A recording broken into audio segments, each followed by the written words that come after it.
Oui Oui! Ho ho, my hair is terrible! The light is on! Ah!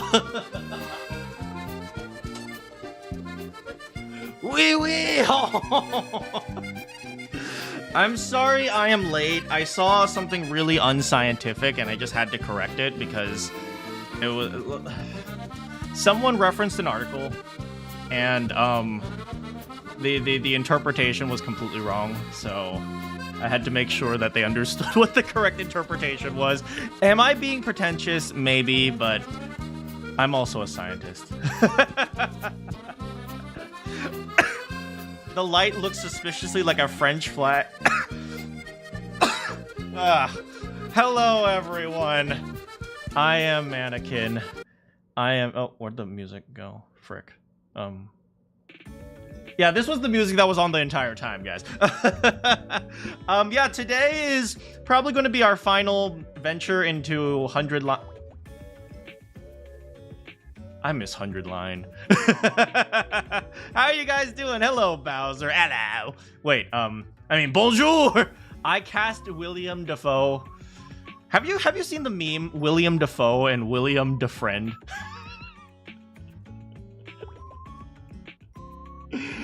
Man. Anyway, let's just play frickin' game. Yeah.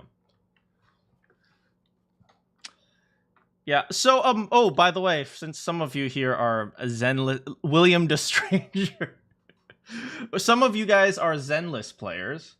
I will say I find it their we'll call it diversity of character motivation really interesting. In Zenless Zone Zero. How do I put this? Okay, so the first team you team up with are some black market hustlers who go into disaster sites to, you know, make underground deals, right? It's essentially the cunning hares, right? Okay, so you have those guys.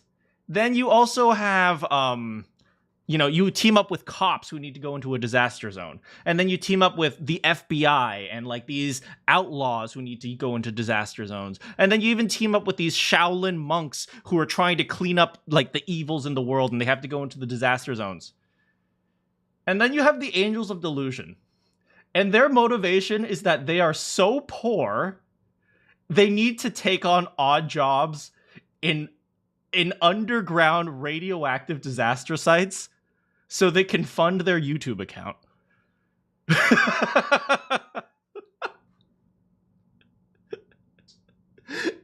That's a motivation if I've ever heard one, right?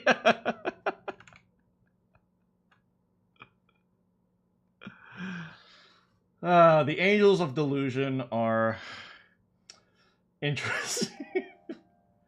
Where is the music? Why is there...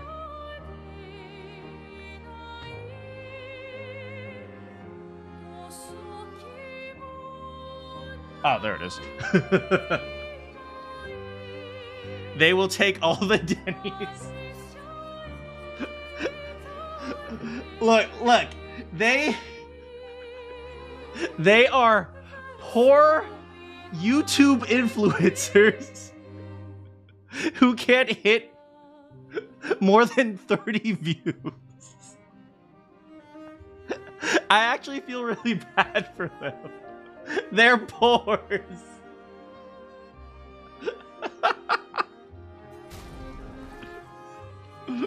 Yeah, there was a freaking cutscene where one of the girls, I think it was Suna, was crying. She's like, "We got 7 comments, guys. I'm so happy."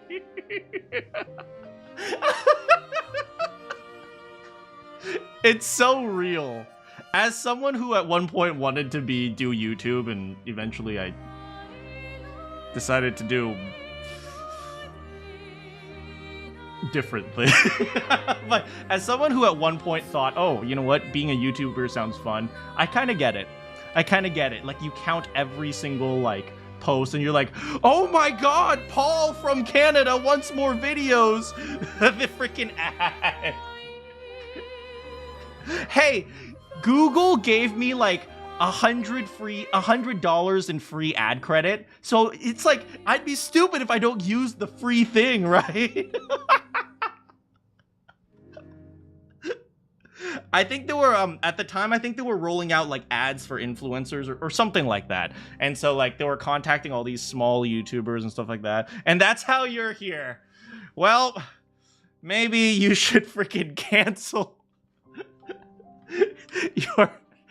your vacation to the haunted lakeside manors. Anyway.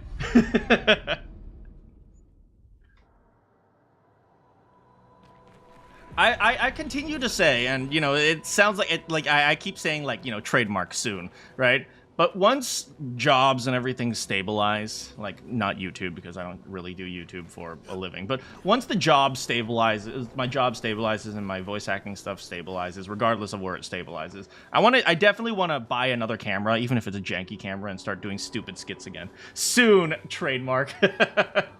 Anyway, we're back here. I think you guys hear the music. We're going to do this team for now. Lune versus Mayel.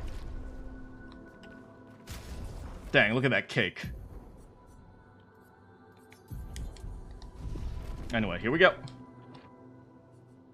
6-3. Continue the story of Jeff the chef. Oh no. Let's spill some ink.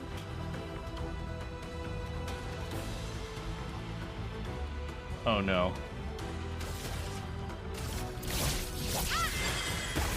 Let's spill some ink. Indeed.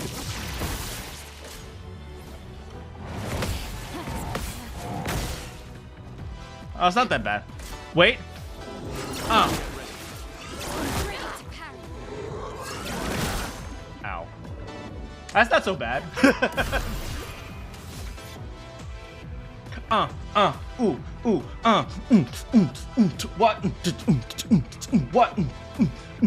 what, ooh. You're here because you're watching random 100-line streams. I am glad you showed up, AV. Like, you have been... Well, you've caused me a lot of pain and suffering, so let's be real.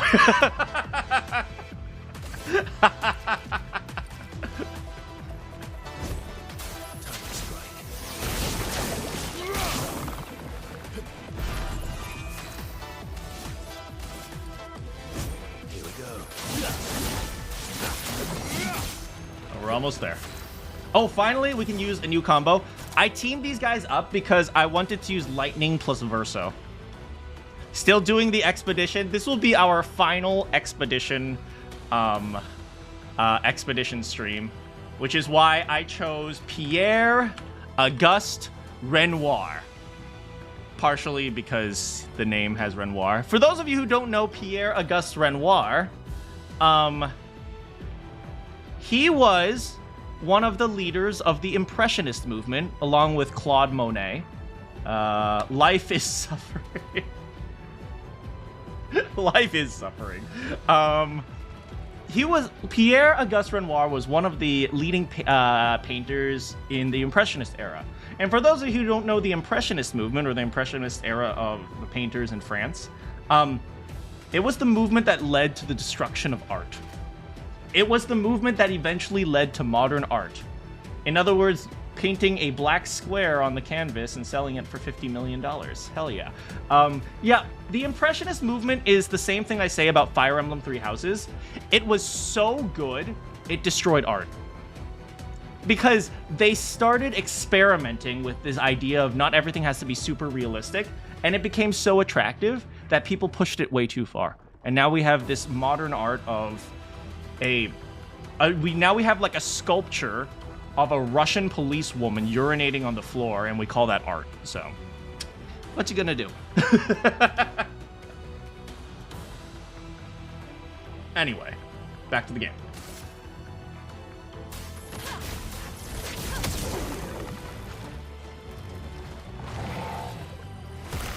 Oh, he's in fire stance. It's okay. 1, 2. Perfect. Uh-oh, smash combo. Ooh.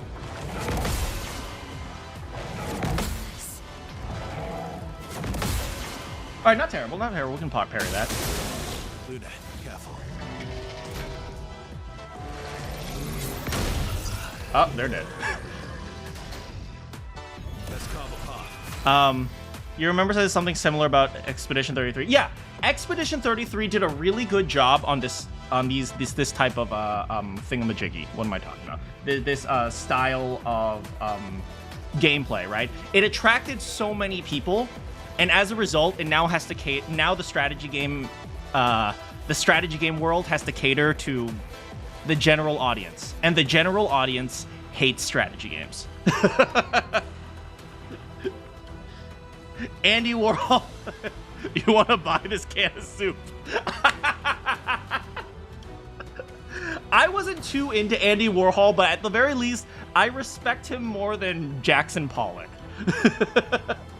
Hear about someone who bought an invisible painting for a crab? You know, that doesn't even surprise me anymore. I don't. It would be very appropriate knowing Renoir is in the game. That is a good point. Okay, I really want to pull off the combo, and I need her to be alive in order to do that.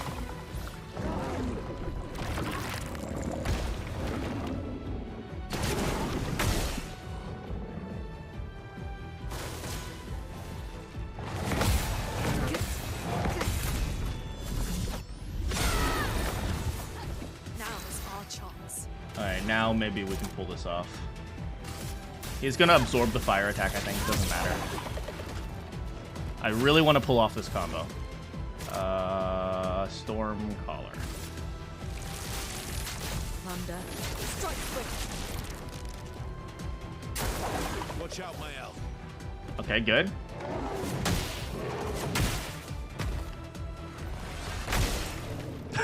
You didn't even take any damage. That's great. Ready to carry.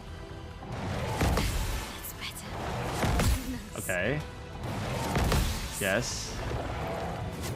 I did get fried rice. I got shrimp fried rice. And also a barbecue pork bun. Or a tasiu bao if you speak Cantonese. Even though it wasn't a Cantonese restaurant. It was a Filipino restaurant that was serving Southern Chinese food. I mean, it was still good, so... Prepare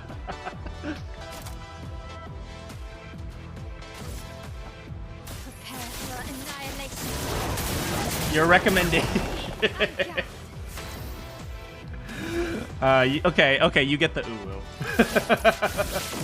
Next time you're banned. Maximum damage. Okay, finally, let's see if we can pull off this combo.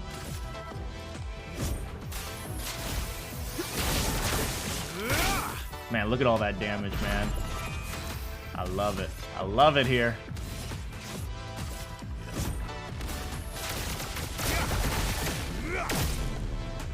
Ooh, it's so delicious. Oh, God.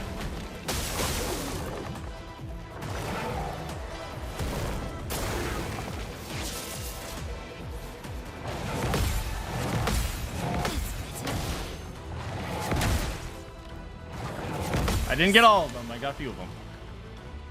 Brace yourself. Timed out for the amount of time it took you to type an uwu. The elements dance. Okay, good. Good, so far so good.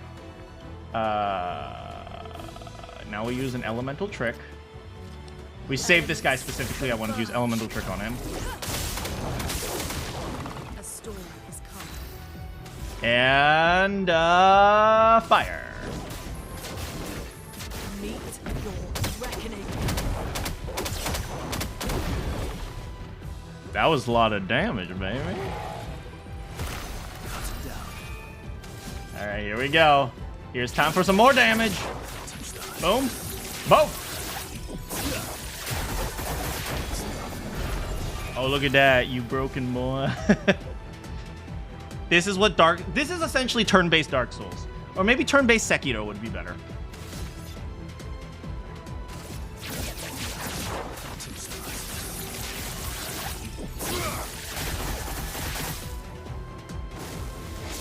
Dark Souls if it was good.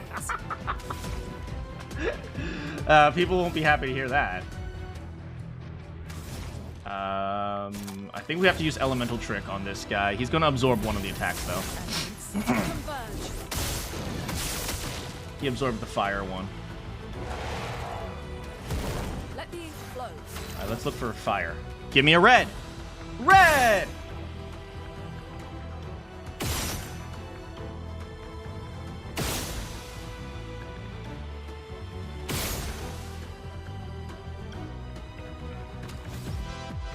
Kids never gamble.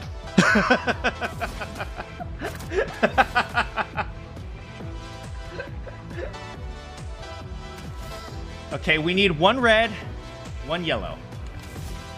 You never played Dark Souls? I mean, I've only played Sekiro. And this isn't working. I guess we can use a wildfire.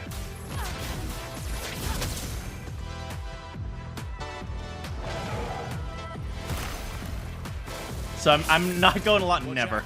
Dark Souls fans are in flames right now. Oh, we're still alive. We're still alive. Good, good, good. Take cover. Uh-oh. Oh, right. She's not affected by freeze anymore. Do you guys remember how terrible it was when she got frozen every single time last time?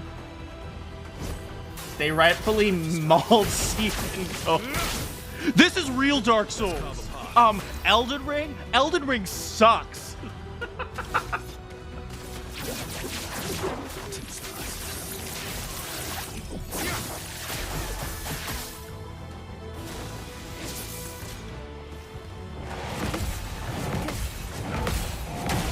Oh, that fourth one is faster.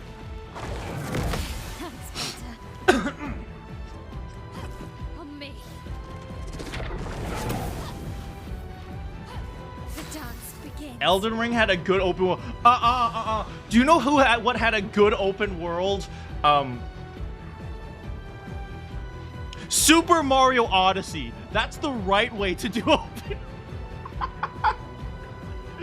I'm trying to sound like a terminally online Twitter user. Is it working? Parry it! Their defenses are down. I'm ready.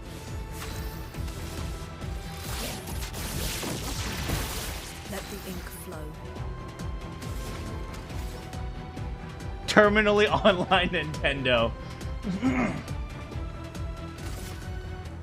How do I know if the lightning is still going on him? I don't know. Anyway, Elemental Trick, Stormcaller. All enemies receive double thunder strikes. And is that forever? Is Stormcaller just forever? I have no idea. So let's... All right. Give me a blue or yellow! Hell yeah. Meet your reckoning. I missed. Apparently it's not forever. Zelda Breath of the Wild has a better open world. I mean, to be fair, Zelda did have a nice open world, but it was still very Nintendo, which is... Yep, that's a Nintendo game. You guys know what I mean? Like, when you're playing a Nintendo game, it's always very Nintendo. It's very, like, upbeat. The world is happy. Everyone is okay. Even when, like, everyone is dying. Even, like, when, like, the robots are coming down from the mountain and blowing everyone up. They're all like, I still have hope that this world is a good place.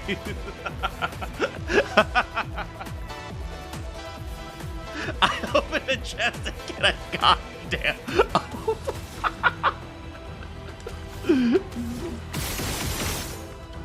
That's 3 reds. Give me a green. Green. No, just do the thing.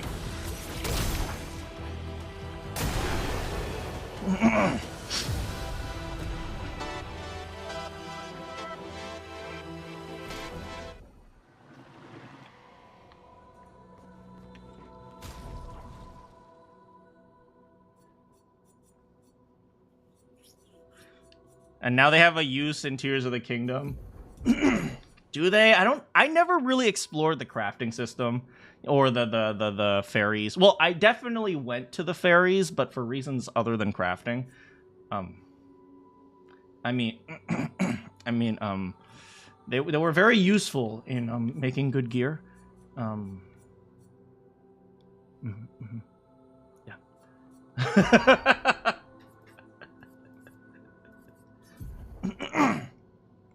Oh, it's always 3 turns. Yes, for the set bonuses. Yes, that's what I definitely went to the fairies to level up my armor for the set bonuses.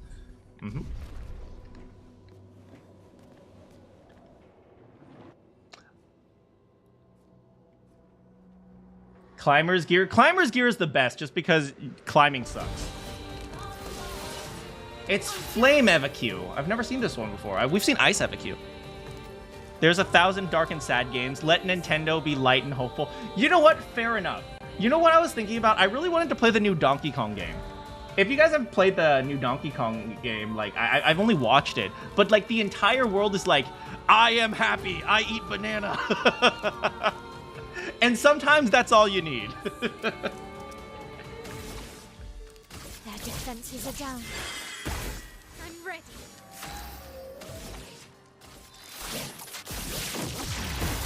I'm ready. Wait, DK's a dad now?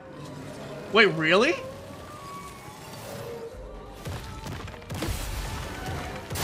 Ow. Ready to evade. Ready to parry. Ready to go. Let's have some fun. He might as well be. Fair. I mean, what is it? The original Donkey Kong was actually... Oh, wait, according to the lore, the original Donkey Kong is actually Cranky Kong. And many years later, Donkey Kong is actually his nephew, I think it is? With small Pauline. Wait, did he get with Pauline? Wait, hold a second. Hold on a second.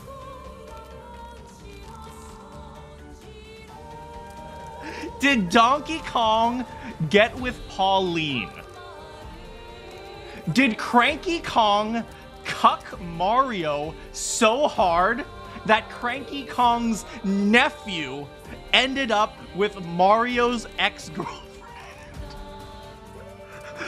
Holy... Wait, hold on a second.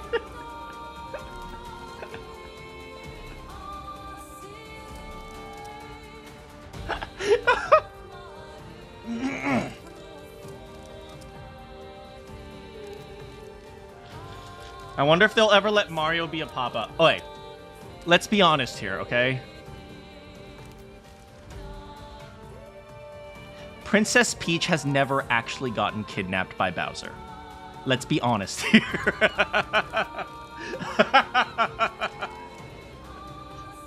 That's just what Mario wants to believe. Okay?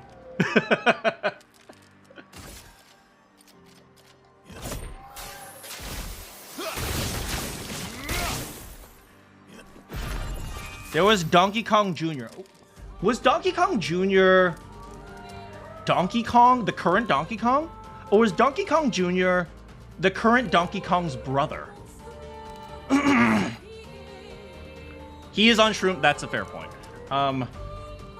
What is Donkey Kong's relationship with Cranky Kong?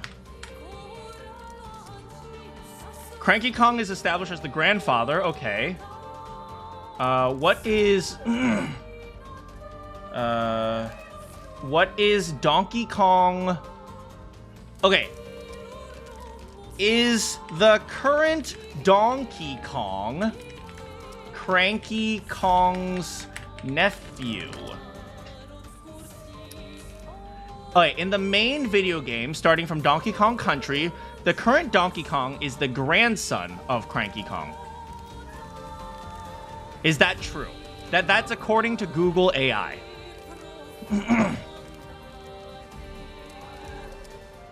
Oh, it is the grandson. The nephew is Diddy. Diddy is Donkey Kong's nephew, if I remember correctly. Wait, then who's Diddy's father? Is Diddy Kong Donkey Kong's nephew?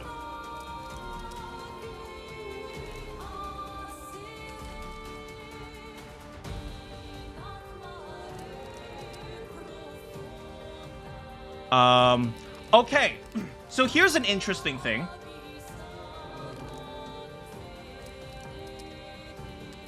How come Diddy never had real relatives? It does state Diddy Kong is Donkey Kong's nephew, in which cases he is not his nephew, but rather some wannabe. Was Diddy adopted? Okay, so this is interesting. So, Donkey Kong... Okay, so it is sometimes stated that Diddy is Donkey Kong's nephew. But, for example, I refer to people that I am not related to as uncle. Sometimes. So it's not entirely clear what the family relationship is with Diddy Kong. So Donkey Kong is his uncle, but it's not confirmed if it's like a family uncle or not. So, okay, so this is really confusing because we also have to consider the fact that they were Japanese and they were translated. Am I being distracted from the French right now? I absolutely am. We are never going to get to the secret boss at this rate.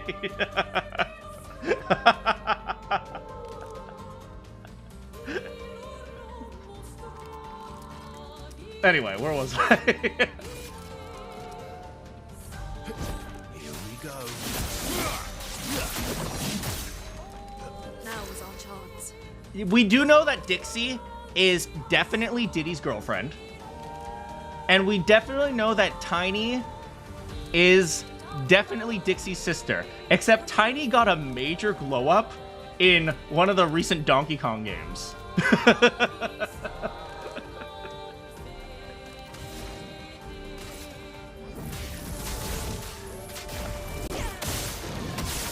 Frick, she absorbs earth. Flowing with energy. Oh, fire. Sorry, she absorbs fire.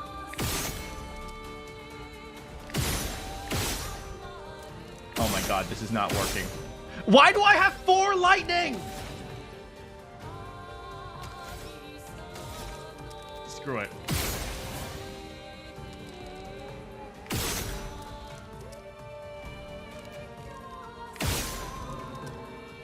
That did not work. Average electricity fan. Careful, man. I'm really bad at that guy's attack.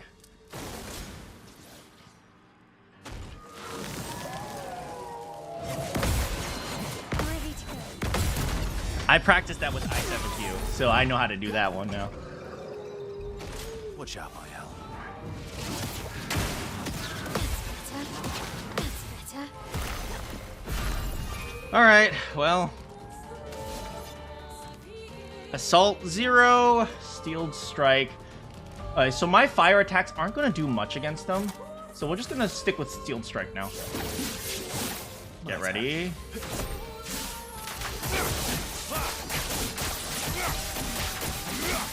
Holy! And that was resisted! Chance. Dang. Alright, we're just going to do this. Wildfire. It's going to be absorbed by 2 of them, unfortunately, but that's okay. Now is our chance. Because now we can go into Lightning Storm. Or Storm Caller.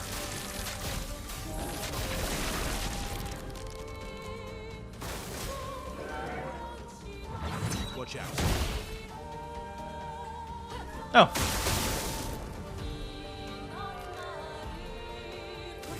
Oh, the strikes occur at the end of their turns. I see.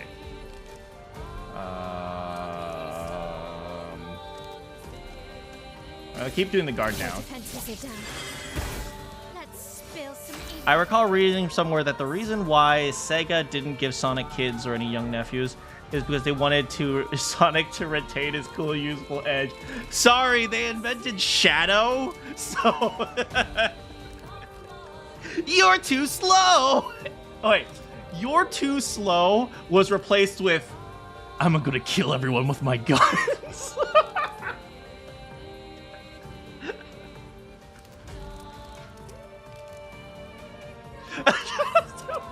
Oh god. Like, a reminder that the game Shadow the Hedgehog is about... It has bazookas. They have guns in that game.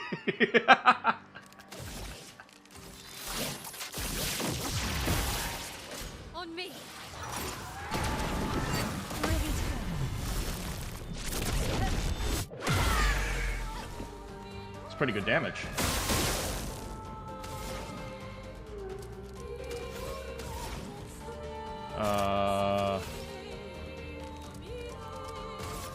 I don't have anyone I can use this on. Let's just get lucky. We're up all night to get lucky. That works.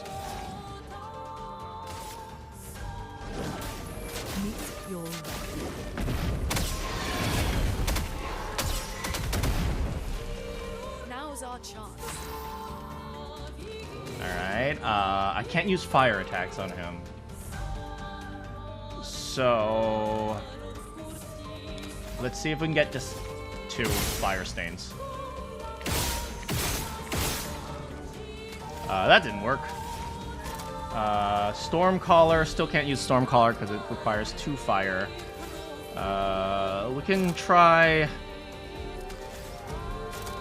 we'll use Elemental Trick, change him to Ice Stance. He's gonna absorb the fire attack, but he's gonna go into Ice Stance. How's it going, Kilma? Hello! Sonic is... Shadow is to Sonic as Virgil is to Dante. Ready to carry. Which... Oops. Remind me, was it Virgil or was it Dante who has that one cutscene where he does, like, MJ? Where he does Michael Jackson? Is that Virgil or is that Dante? You were charging over... How dare you? Welcome, Kiyoma.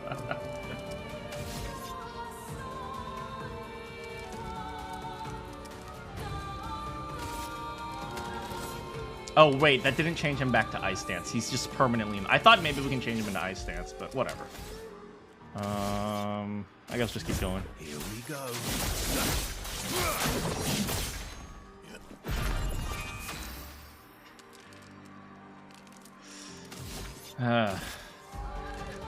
I was gonna replace Kiyoma with you. Yeah, as Daydream.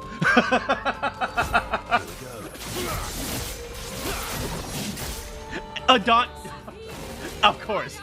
Virgil would never do that. Fair. That is a fair assessment.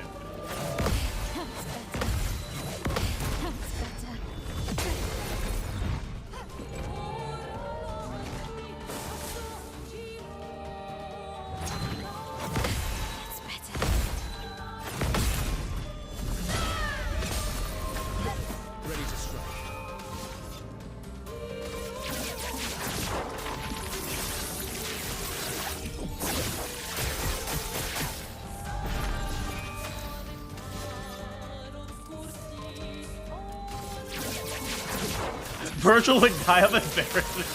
Virgil would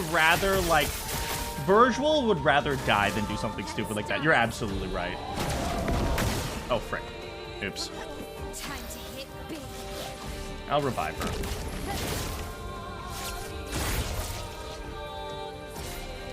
Virgil would 100% murk himself. You're absolutely right.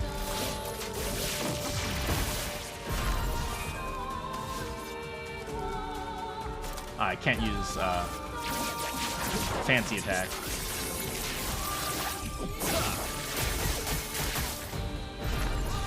Not bad, not bad.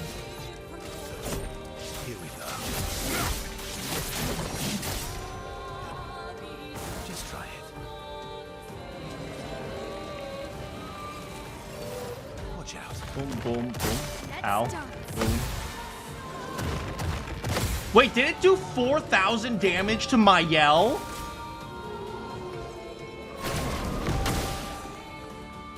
That's a lot of damage to my yell. What the frick, man? This guy needs to die fast. Oh my god.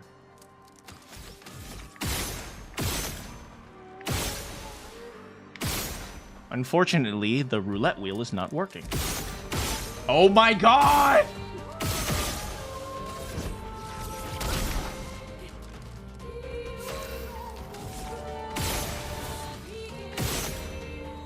We got 2 fires. We can't use them!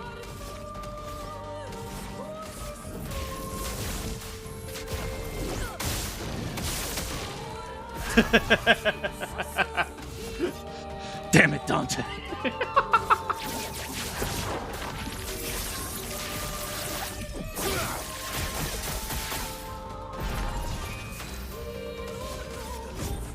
we go.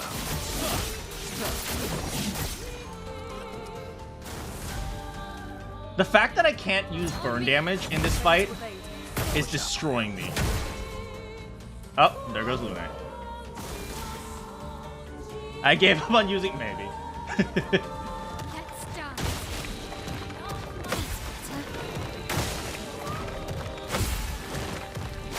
Watch out. That's better. Let's start. Ready to go. We're still alive. This will hurt. Prepare for annihilation.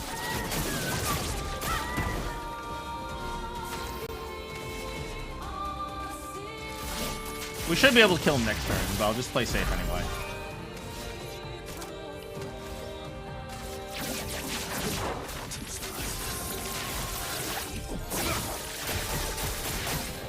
Almost there. Fine, I'll revive her. Sorry I failed. Yeah, you should be sorry. Meet your reckoning.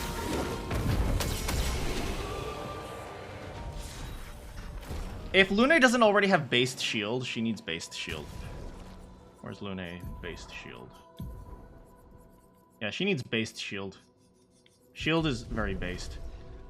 Is there any way to do it? I'm low on... I'm actually, for the first time ever, I'm low on Luminas.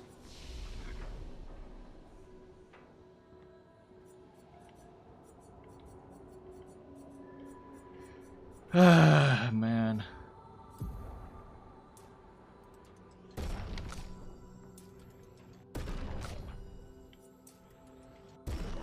Does this tower have an end?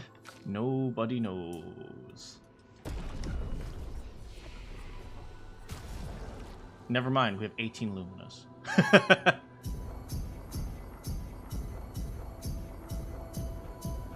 Good enough.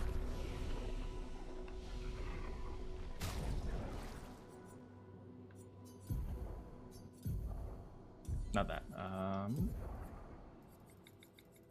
Based shield. Where'd you get based shield? I don't know. I do not remember. Where is the Picto base shield?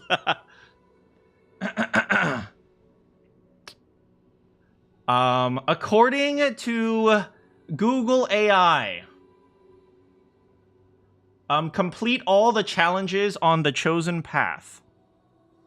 So yes. there it is. It makes you absolutely based. It makes you unfathomably based.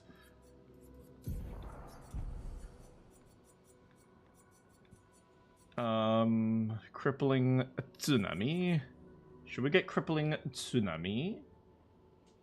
Or we can get Typhon. I mean, Typhon's nice for the heal, I guess, but we don't really heal. We're just either alive or dead. So healing's not all that helpful. We can get Mayhem for the break. We can do Hell because looks cool.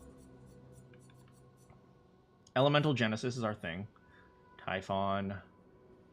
On turn start. I mean, the nice thing about these turn start abilities is that you don't have... They just keep going, so you don't have to think about them. And then this one is... they receive damage at the end of turn. On turn start, deals high damage to all enemies. To all enemies. To all enemies. So this one occurs on the end of their turn. This one is turn start. So it doesn't actually matter if she's slow or fast. What does she have right now? Wildfire goes with Stormcaller. Elemental Trick goes with Elemental Genesis. We can get rid of Healing Light and just put on Typhon. Because we get so many green ones, even though we don't need them. And they have random lightning one. Do we need Revive? We do have Phoenix mode if we... it's always nice to have another one just in case. Then again, like you know what I always say, right? You don't need healing, just don't get hit. Oh, wait! Passive skills are very base, that's true. Hold it! Hold it! Their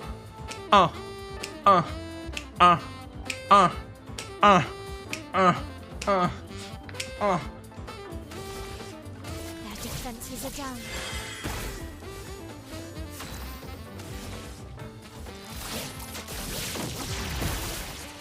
I am based, thank you.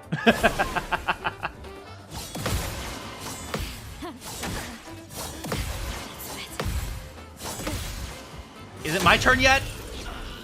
Apparently not.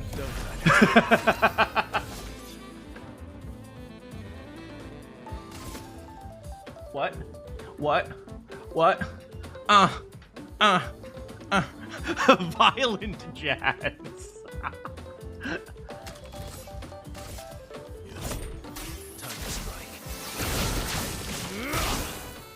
Oh, dang! On me.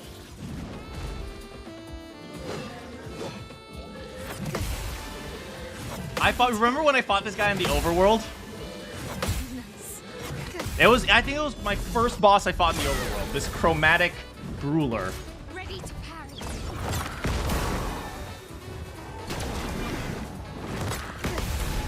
Yeah, that's right, I thought. Sit down, boy. Sit down, boy. Boom, a boom, wa boom, wa boom, wa boom, wa boom, and here comes the last attack. Boom. Incoming.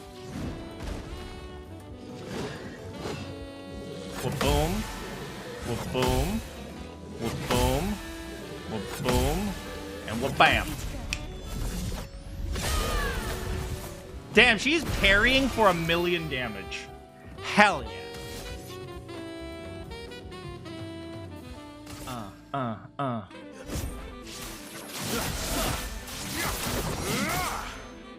Let's carve a path.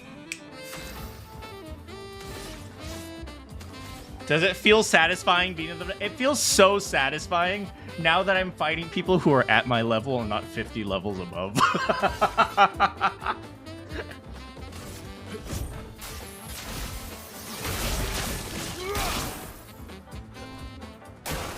On me. Oh, frick.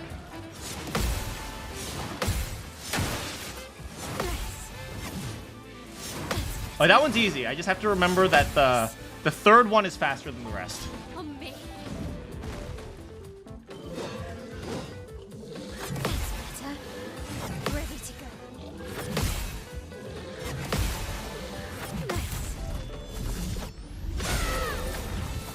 Nice. No worries, Guillermo. Ready to parry. Fire attack. This one's an easy one to parry. Hold on, let me pay attention. Oh, never mind.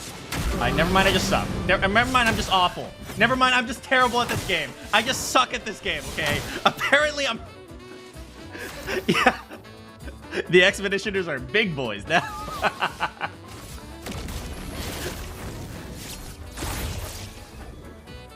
I won't waste this.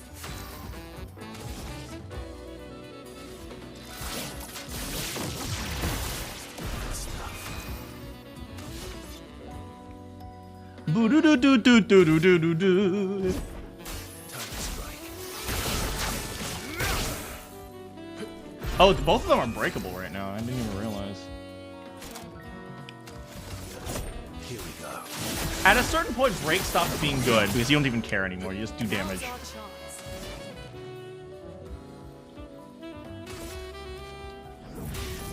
Elements. Converge. Wow, it's like weak to everything. Oh, it's totally dead now. I screwed that up. Oh my god. Whatever, then we'll just use Stormcaller instead. Thunder. Strike quick. Watch out, my hell. Frozen attack. Whoop bam, whoop bam, whoop bam, whoop bam, whoop bam, and whoop bam! Oh, pain!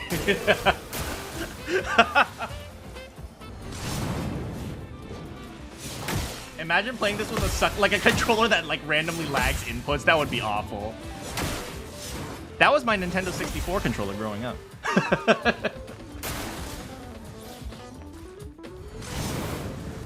Okay. Whoop bam. Whoop bam. Whoop bam. Whoop bam. And jump. Whoop boom. And whoop boom. Oh frick! I missed the last one.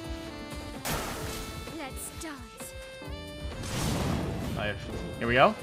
Boom. Ah, frick. You know what? I'm not even gonna bother. I'm just gonna sit here. You know what? Mayal, you do your thing, okay? Just go ahead. Just go ahead, okay?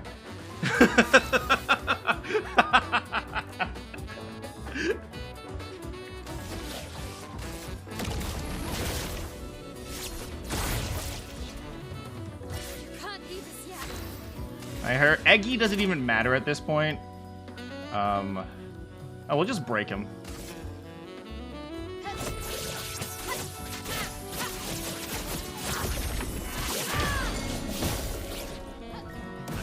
Because why not, right?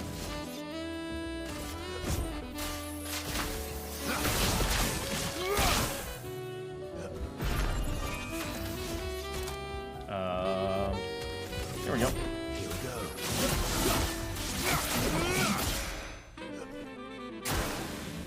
Let me flow.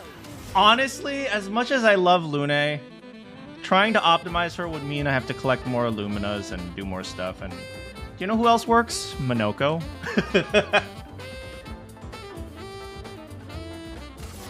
Elements converge.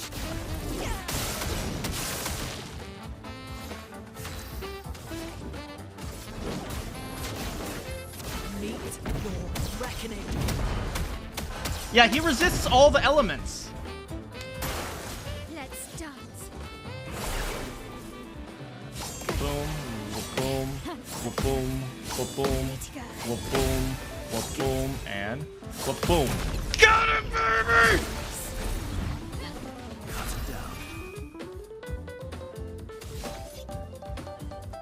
Alright, go for it, buddy. Prepare for oblivion.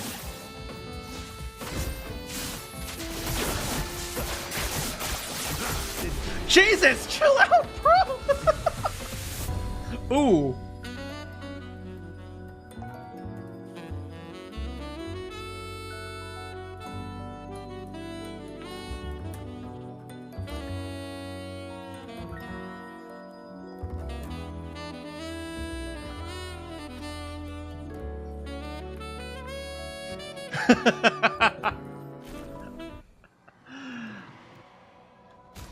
I'm sorry, Lune.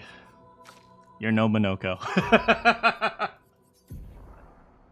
Verso didn't only slash. I kinda. You know what? Change to Almighty Mask if target is marked. Oh, we don't have any way to mark people, though. Applies mark.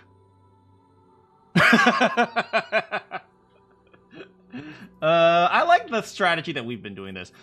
I wish we could sort by mask. If we could sort by mask, action points, alphabetical, or element, but we can't sort by mask. Hold on, let me see. I want something to replace this creation. It costs 9. It's just too much. We can use Demure Thunder. That's been a go-to for me. This one applies powerless. And we have another way to apply defenseless through Mayal, so maybe we just apply powerless, right? Just to give that mask, the caster mask, something to do when we're on it. 4. And let's see how far it rotates the wheel too. Orphan? Oh, we can make him an orphan. No, but there's no point because the contortionist gives them power as well. And Potter energy is no longer necessary. We can go back to the heal. Maybe we just go back to the heal as like a last resort type of thing. Saka Patete! Hold up a second.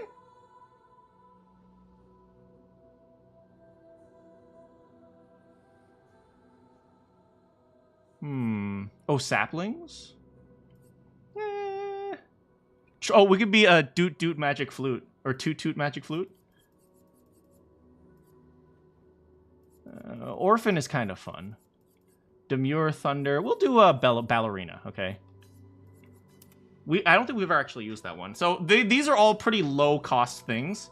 But Lampmaster just continues to build. And Contortionist just continues to buff. So the goal is simply just to constantly apply debuffs. We have Slow, we have Powerless, Mael has some Defenseless, and then we just have Contortionist, which applies all the buffs to us at once. Give me one moment to turn on the air.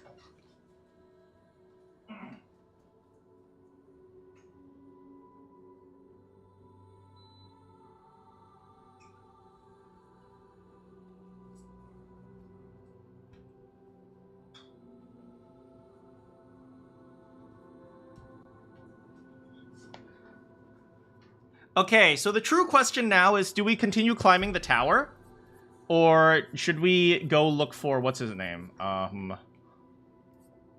What's his name? What's his name? The secret boss. Hold on, I also realized I don't really need ableism anymore. Because the whole point of ableism was that I could play a second turn, but now that I have Cheater, I don't need it anymore. Oskio or Simon? Yes. Yes. So I'm just looking for something that has controlled turn movement. Low cost and controlled turn movement, like on the wheel. The wheel is kind of a fun idea. Duelist Storm is 8. Huh. Oh, this one is 2. Let's also look for things with here. Lancer's Impaling. Luster Slices. Applies Rush. That's... Bonk is kind of interesting as well. That one rotates by 4. 2. This one rotates by 1. This one rotates by 3. This one's 2. This one's 2. The ones that rotate by 2 are kind of costly, though. These are 5. It's 6, but -1, because we have the thing. This one rotates by 4. This one rotates by 4. But this one also applies Mark. Actually, that's an interesting idea. What if I do this? And then... Wait, is the caster is on the... I'm trying to remember. Caster is on top right. Which means going from caster into... We want to mark first, then go into caster. So... What if we... Where's Galt? Where's Galt? Which one's Mark? Mark. We want to look for the ones that mark. Am I strategizing in this game? Unfortunately, I am. Okay, so balance rotates by 2. No, we want to mark, and then we want to go into mark. There's no point. We can just control it. Second hit applies mark to the target. I mean, that one's just nice to have. And if we need to rotate by 2, we have these ones right here. Contortionist. And Contortionist is free because it gives us 5 AP back as well. So we're not actually worried about that one. So...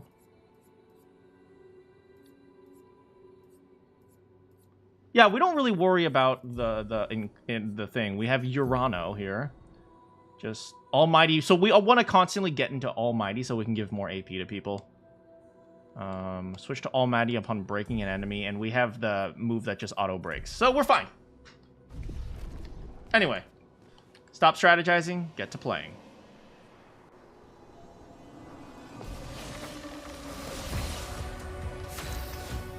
Okay, Mael in the middle is really important because her moving around throws me off. I want her to minimize her movement. Their defenses are down. As Ninja says, he doesn't see enough movement.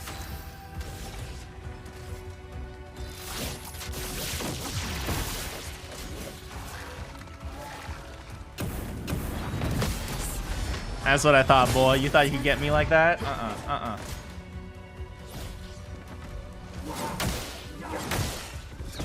Ready to go.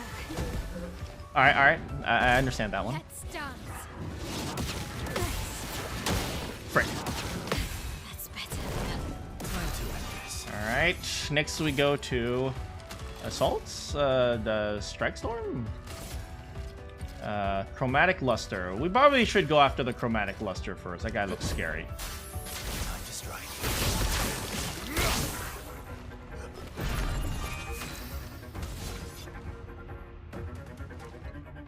Ooh. Did you guys hear that cello? Here we go.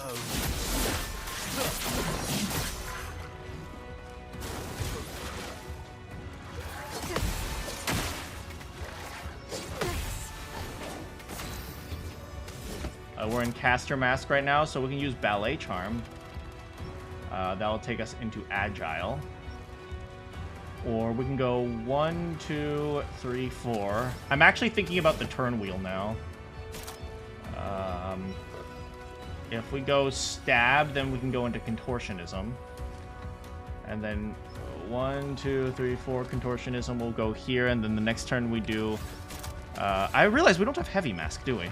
Oh, we have one Heavy Mask. Alright. We'll go... Stab. That marks him. Then we can go into Contortionism. Nice. Good job. Good job. Got him!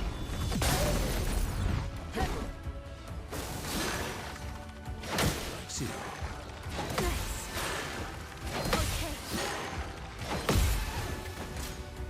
Okay. Dance combo. Frick! Nice. I missed the second one. Okay. Now we're here, which allows us to go into high ice damage. 5, but then the other attack is 4. It'll bring him down to 1. He gets 2. No, we gotta do Contortionist.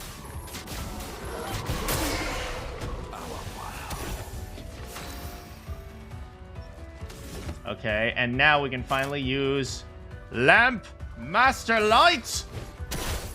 Oh!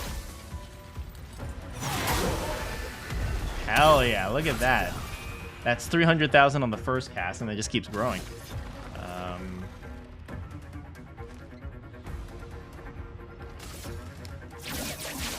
Hit him, baby.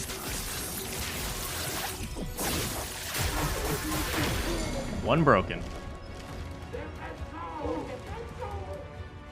Oh, I forgot. There are little children inside that robot.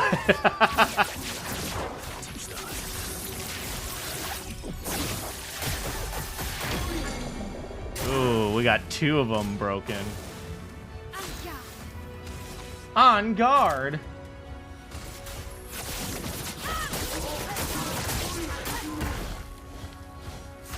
Well done, well done. Go in here.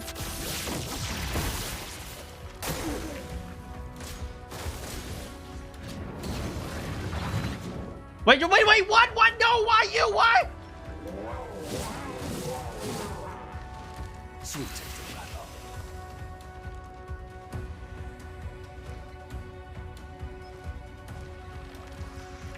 battle. Okay, you know what I say right now? Frickin' screw you guys. Okay, and when I say screw you guys, I summon a massive bell. That's what I thought. That's what I thought. Why don't you sit down? Why don't you sit down, boy? So I can slash the living hell out of you. Yeah, that's right. That's right. Sit down. Sit down.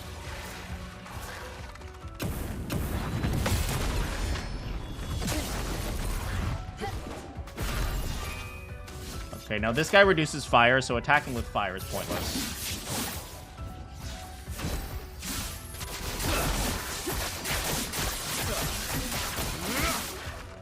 Did I just take down his entire health bar?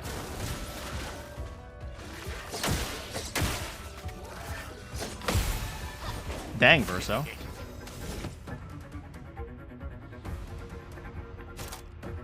We've never actually used ballet. I want to see it. Look at him. He's dancing. It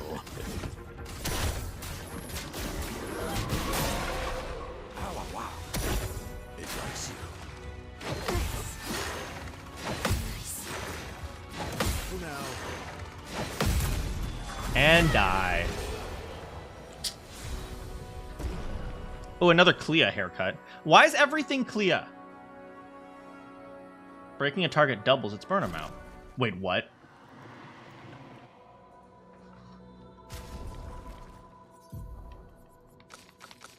Hold on. Breaking a target doubles its burn amount? Hold.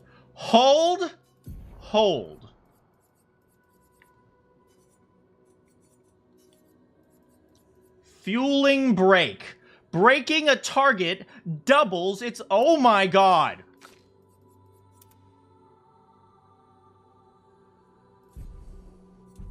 So we just double its burn over and over and over again.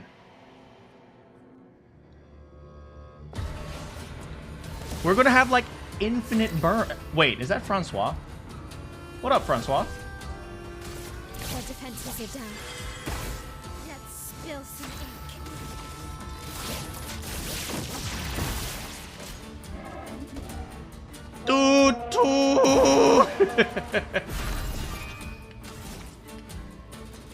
Do I care about going out? Not really. Let's see. 1, 2, 3, 4. Good enough. Here we go. Now I suddenly care about breaking again. I know, right? Wow, now you care. Here we go. You just gotta get rid of his shields.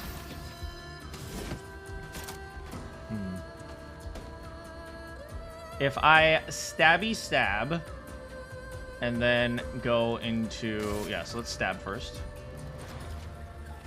We'll go after him.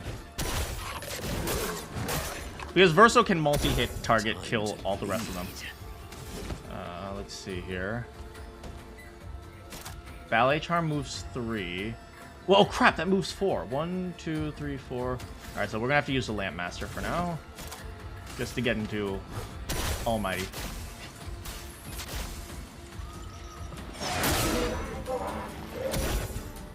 Good. Get ready. Clunky combo! Clunky Kong! Wait, Chunky Kong. That's better. Nah, good try. Is there a Clunky Kong?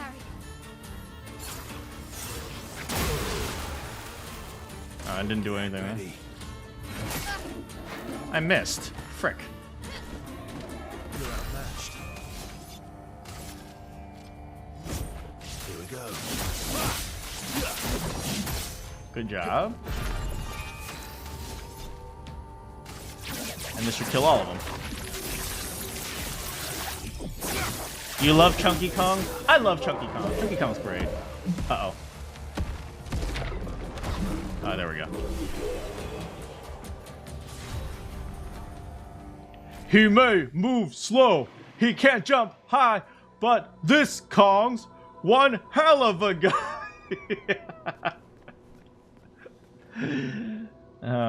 Did Chunky Kong appear in anywhere other than 64? I loved 64, man.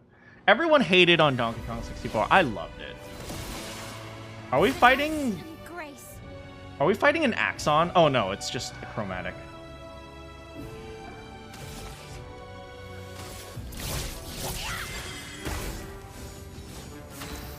What's the new outfit? Well, the new outfit is Grandmaster Sexy Monoko.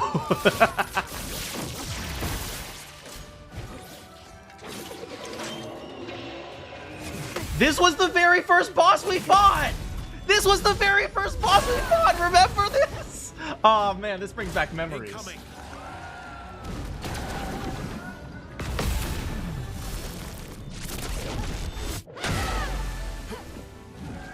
Ready to strike.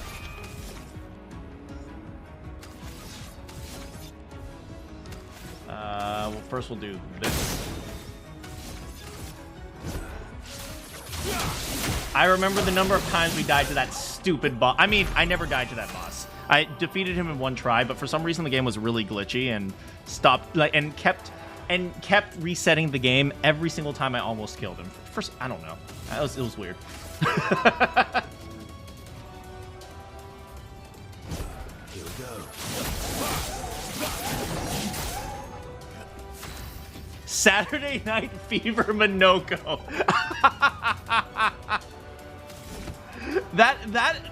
I mean, yeah. Time to bleed. I'm relying on the fact that eventually we're gonna hit that flying guy. I'm just gonna ignore him.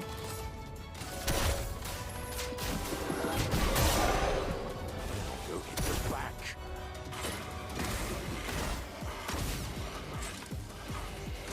Let's dance. Ready to go.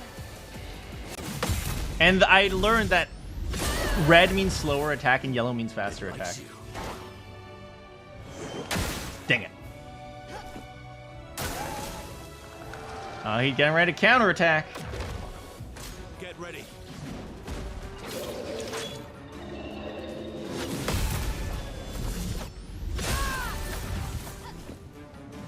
Your turn to shine. Got it. Oh, hey, he died in one hit. Wait, frick, don't exhaust me! Ah, butts.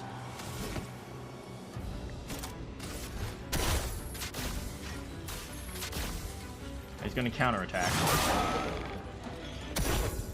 Watch out. Oh, I didn't even realize my L jumps in front of the counterattack. Hey, how's it going, Kretar? You just woke up, no school today? Well, have a great, relaxing day.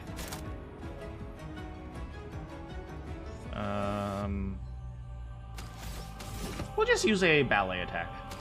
A ballet attack, yeah, that's what it's called.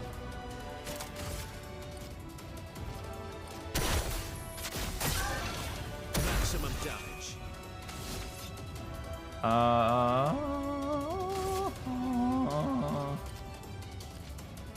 We'll go after this guy.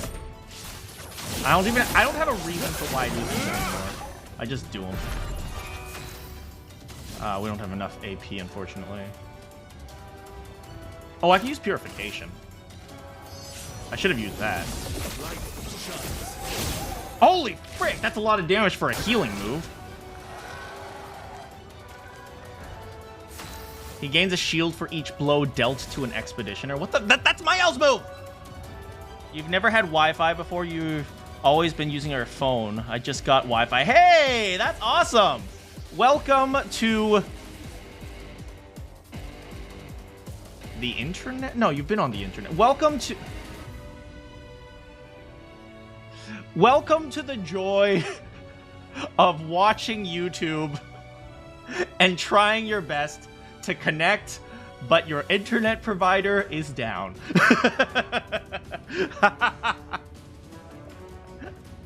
No, but I'm really happy for you. I'm really happy that you can, what is it? You don't have to use data anymore. That's such a... I remember when I got my first phone, which was not a, it was not a smartphone, right? My very first phone was...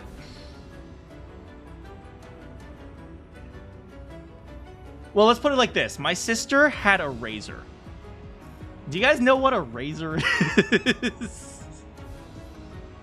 And I was like, that's so cool. I want a phone.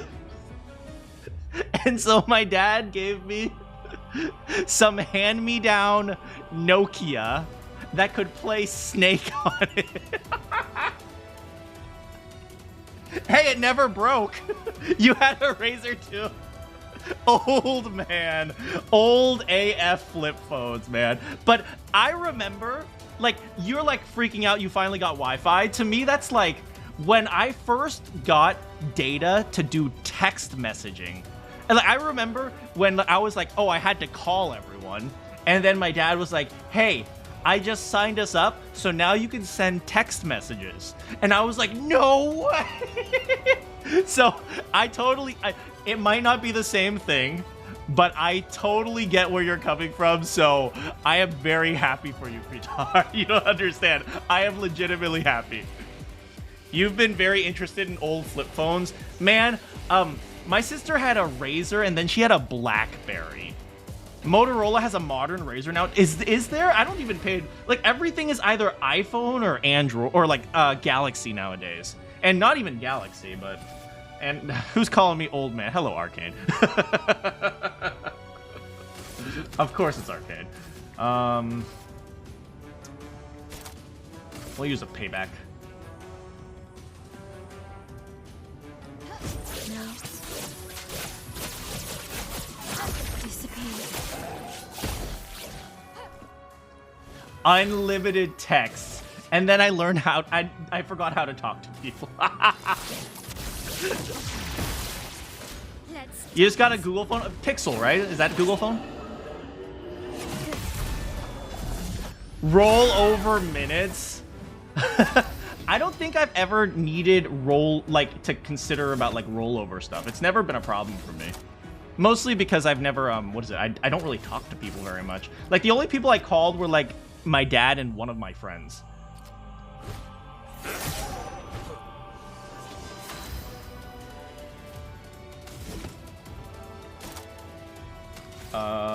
We will do... This will give us +3. Yeah, do it.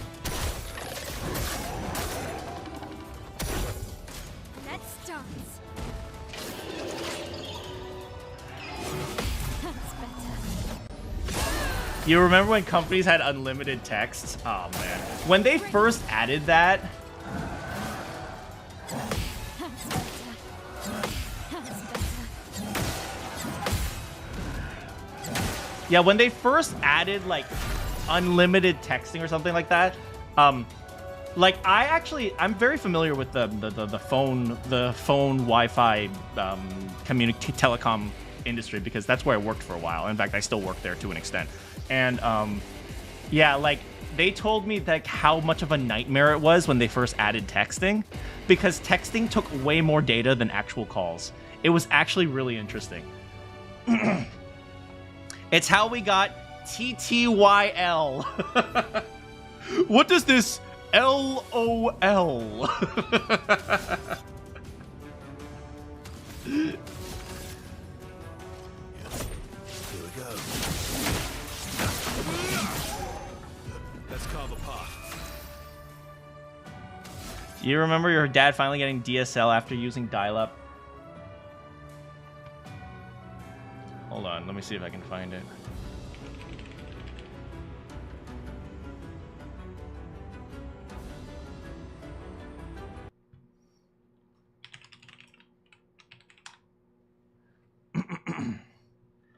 This still lives rent-free in my head to this day.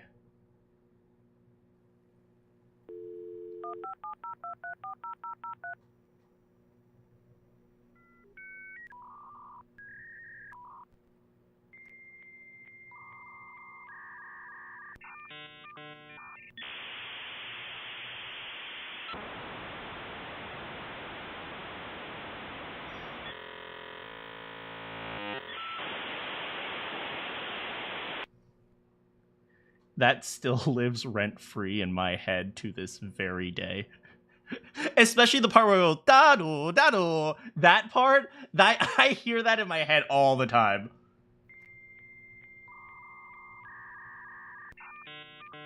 That sound right there is freaking iconic. You're too young and yet you still feel nostalgia. Man, I would go ask my parents to go online, and then, oh, you guys might be way too young for this. There was a website called Yahoo. It's like, it was a search engine. And do you know what they had? They had a Yahoo for kids. It was called Yahooligans. and I would go onto Yahooligans every day and play their stupid educational games.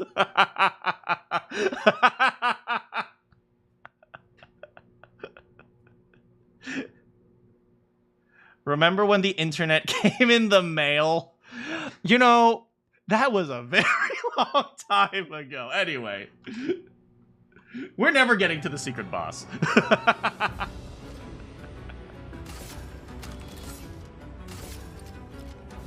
Here we go.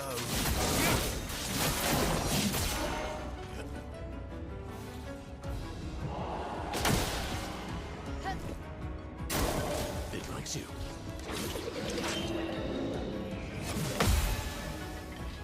Ready to go.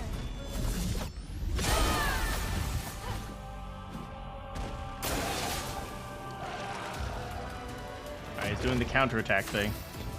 Ask Jeeves, yo. Those were the days, man. We have like Duck Duck Go. I've never used Duck Duck Go.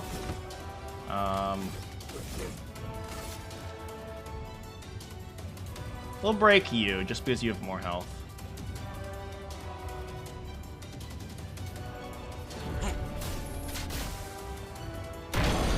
Oh wait, I could have broken the other one and gotten double damage. Anyway, whatever.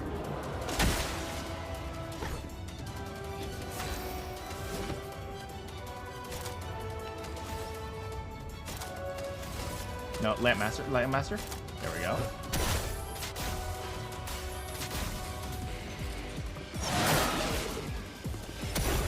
Nice. Okay.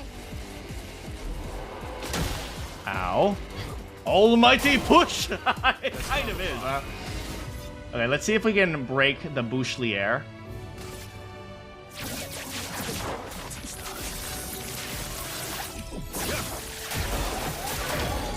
You're out of 112 burn, baby. We're just gonna pass the turn. Go ahead. Go ahead, kill yourselves.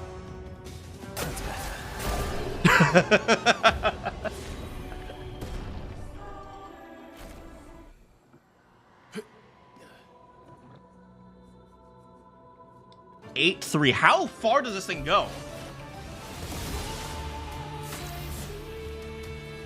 I really like this this song.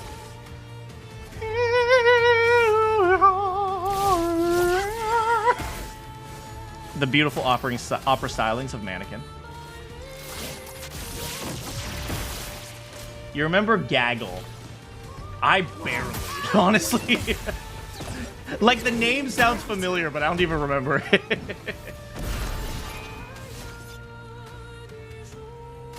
Let's see here. Chromatic glazing. And then there's... Is that Clair or Obscur? I think that's Obscur. We'll go after Chromatic Glazer.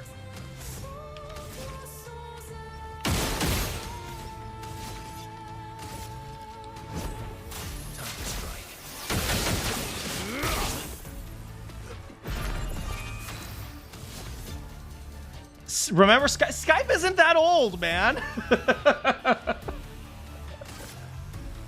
GeoCities. I need a refresher because that's like buggy. GeoCities. Oh man. Whoa! If you look up GeoCities on Google.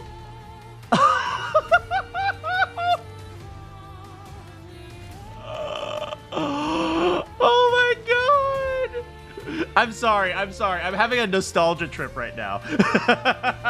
If you look up GeoCities on Google, it has a little Easter egg.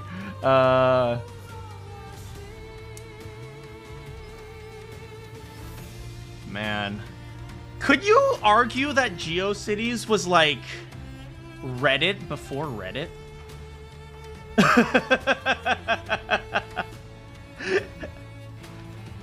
Yeah, it was one of the big web hosters, and like you could like create like websites that were like themed around other things, and like they would all be clustered together. I don't. How do you explain it? I'm not sure how to explain it.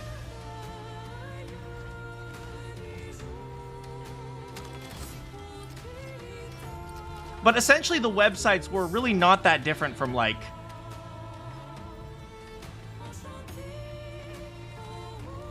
I mean, they weren't all that advanced.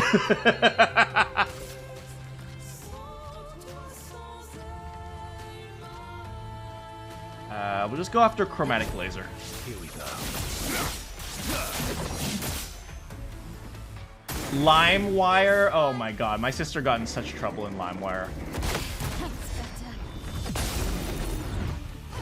Violence. Like, she always tried to download music and she would download viruses instead. It's like, oh god. LimeWire isn't that old, to be honest. Yeah, everything, it was like, do you, like, it was like, you know, like, do you guys remember, like, 1990s websites where it was, like, crappy text and, like, some random pictures? Just imagine that, but 10 times worse. This is why you use YouTube to MP3. Yeah, you look up, like, you look for, like, some, like, really crappy, heavily compressed YouTube video, and you're like, you know what, that sounds good enough. I used to do that all the time.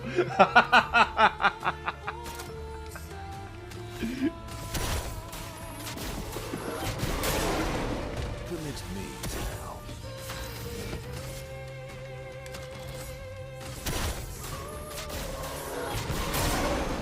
Permit me to help.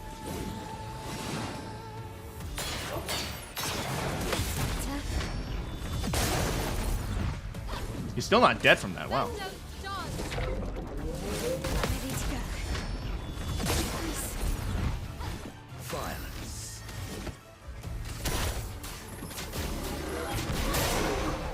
Now, carry them back.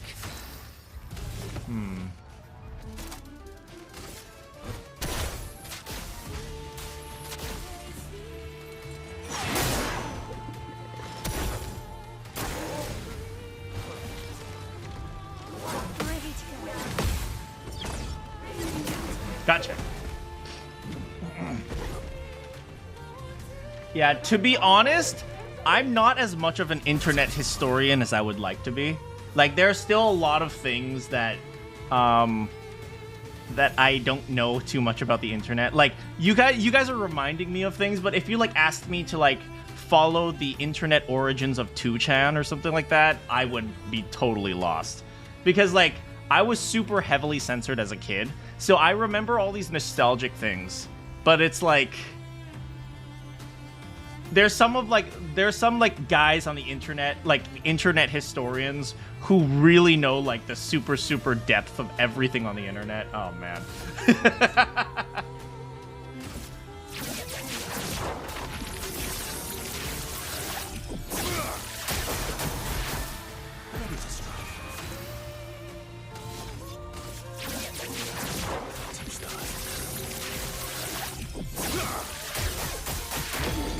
Damn, look at the double burn! Holy... Hell yeah.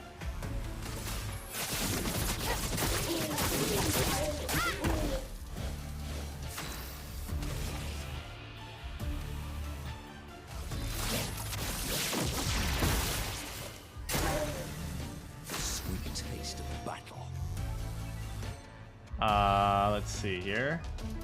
We should probably first do a Lamp Master. Oop, I missed that one. And then... Ring ring! Banana phone!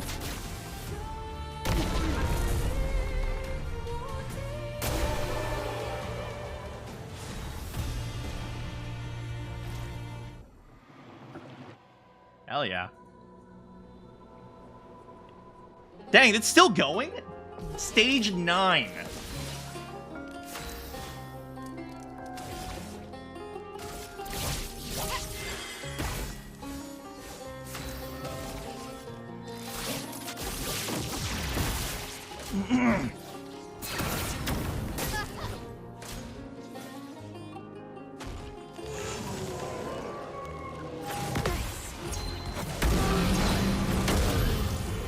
Oh, frick. Never mind. Ah, ha, ha, ha, ha, ha. I almost tricked myself, honestly.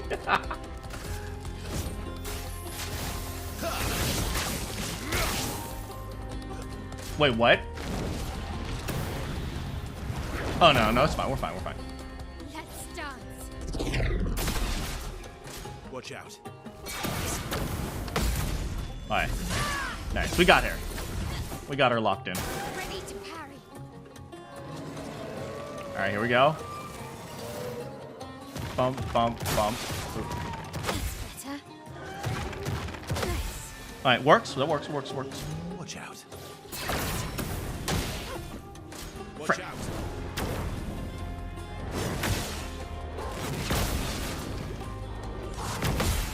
Parry that one. On me. Ready to go. Gotcha. We'll keep his orbs around just so he continues to shoot.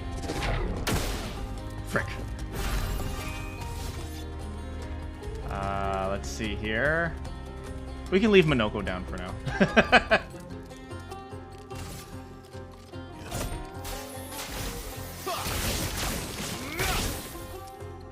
My turn. Here we go.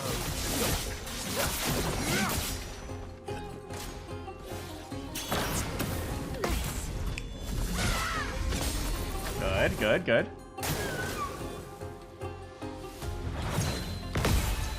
Ready to go. Okay, nice. Let's dance.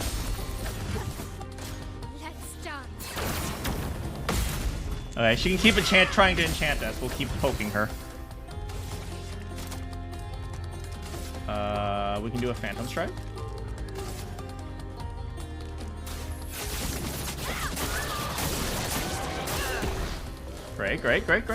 Great. And then go back into Eggy. I'm leaving Monoko on the ground. I'm sorry, Monoko. Ready to go. Eh, good try.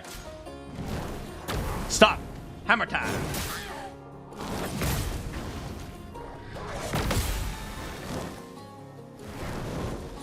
Charm. Frick.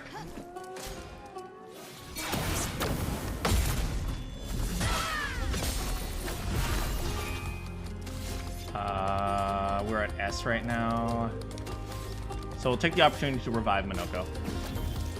Don't die next time. And Phantom Stars. Do a pew pew. Alright. To parry. Your turn to shine. Okay. Nice. Got you. Better.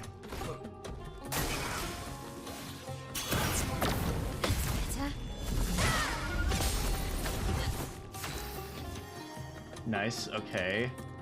We are at grade 3 gradient charges. Okay, you guys ready? You guys ready for lots of burn?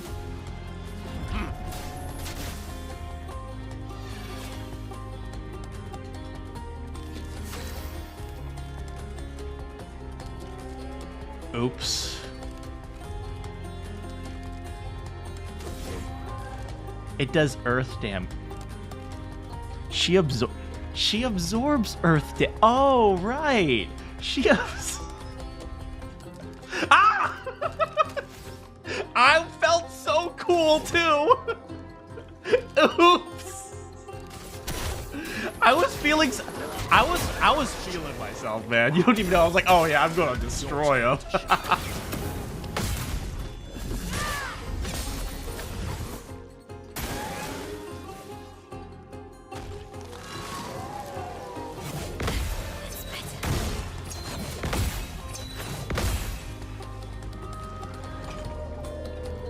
him down.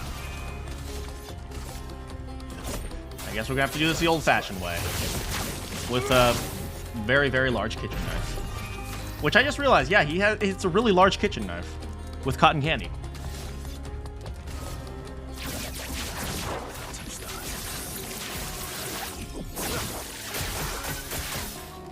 Invigorating.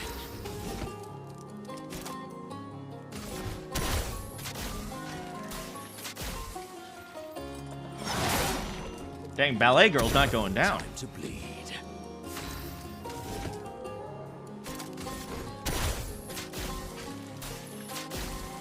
Now I love Lampmaster because his attack is so good. Watch out, my elf. We'll just have Mael slowly but surely poke her. Watch out. Ooh.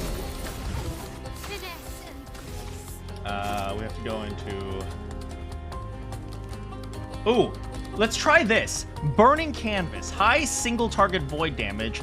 5 hits. Applies 1 burn. Damage increases for each burn on the target. Alright, so let's see how much damage it will do with someone with 32 burn.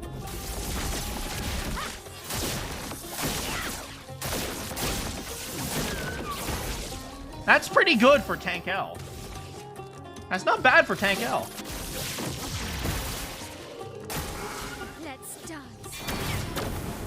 She really only does 1 attack, which is trying to charm me.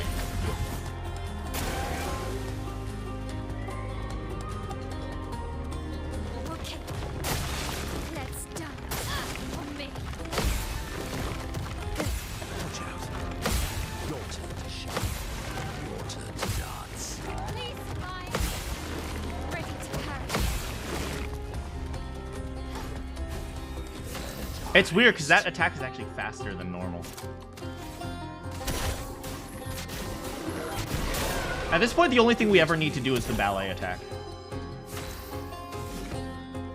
Or sorry, the contortionist attack. Don't be useless. Why don't we try this? Prepare for oblivion. You're outmatched.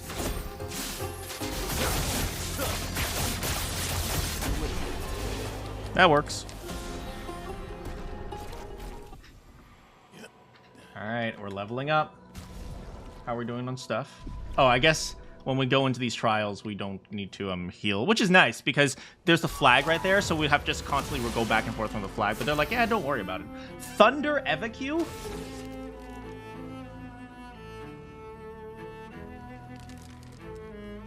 Which boss is this? Da, da, da, da, da.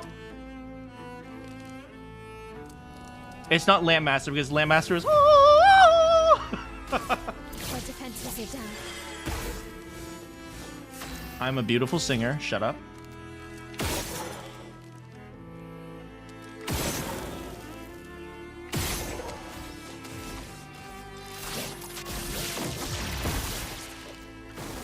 Watch out, my elf.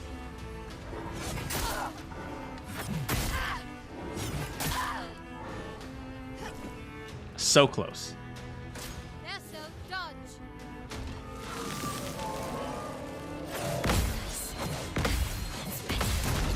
There we go. Hurry. I love how there could be like a meteor coming down from like the atmosphere, and she's like, "Parry it!" Time to end this.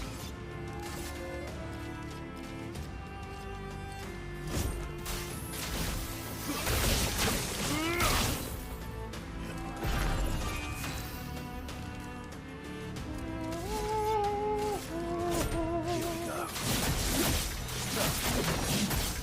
Nice. Let's see here. I would say we continue to just do Contortionist over and over again. That's pretty much all we ever need, and we'll have a chance of hitting Chromatic Demure. Chromatic Demure? We can also do Chandelier Ice, but that one is absorbed by the Ice Dude. It's pointless.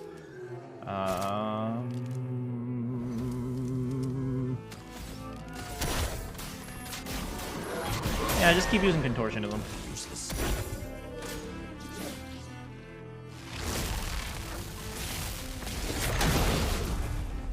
Ow.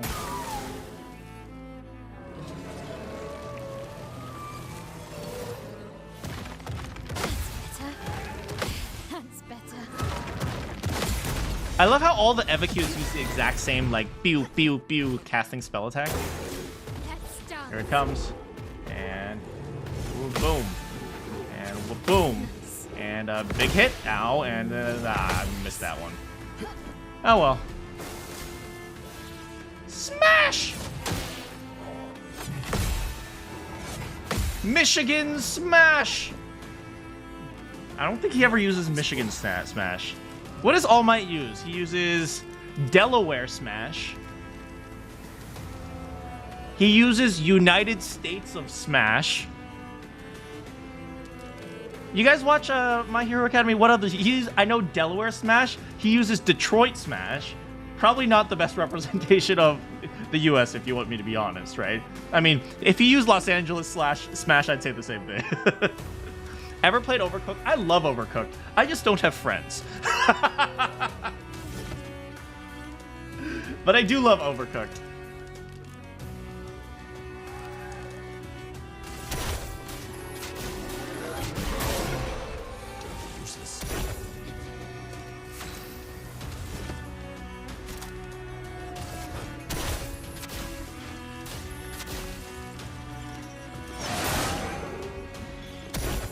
Man, Chromatic is really just dodging everything right now.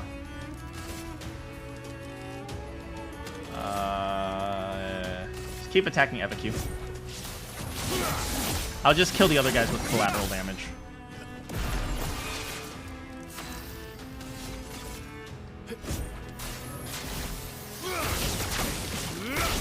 Nice. Here we go. I got it. Texas Smash, Missouri Smash. Does he use California Smash? Oh, how's it going, Slippery? Oh, there goes Manoko. Dance begins. Ohio Smash. God, if he used Ohio Smash, all the Gen Z kids would be like, oh my god.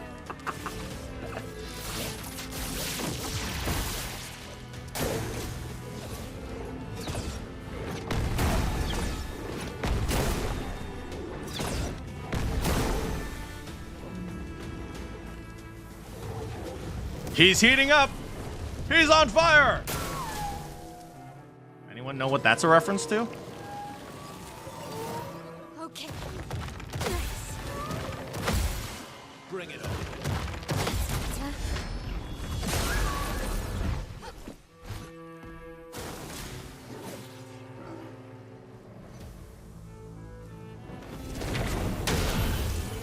What the frick? Time to end this. Ha, you think, yeah, ha, I got you. At this point, I forget I revive. I like trick myself sometimes.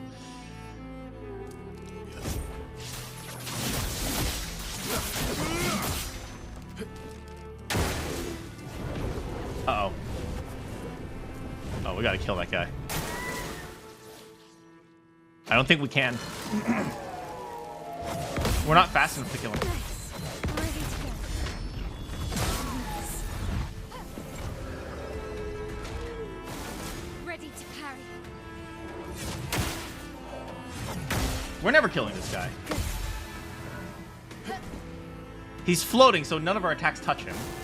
Okay.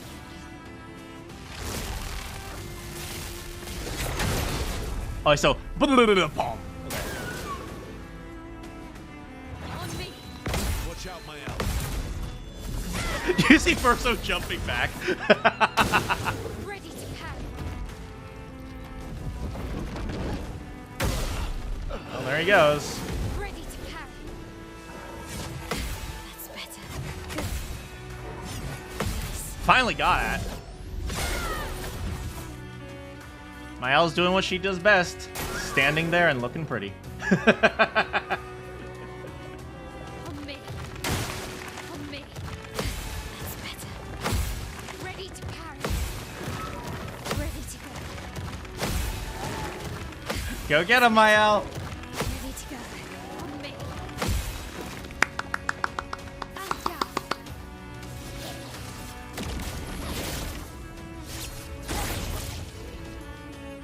Still need your help. You really don't.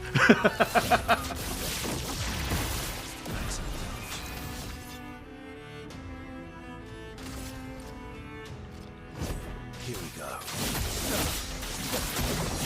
We just have to kill EVQ first, so. Here we go.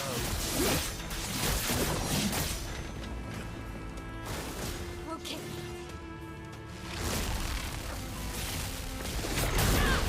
Frick! What lovely feet.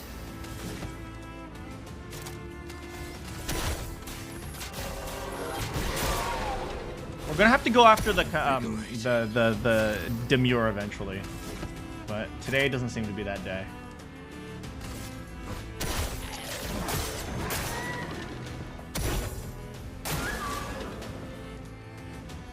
Okay. Let's dance. On me.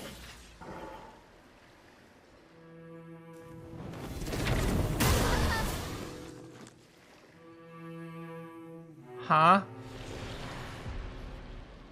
Uh-oh. We're in trouble. Uh-oh, we're in trouble! Uh-oh, we're in trouble!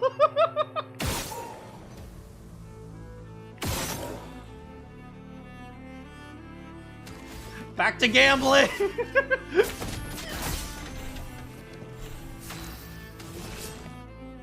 Oh, there's a little rondo going on in the background. That's kind of cool. Lady Luck's not today. Not today.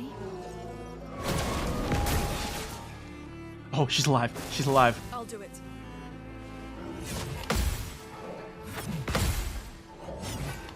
It's okay, we have practice now.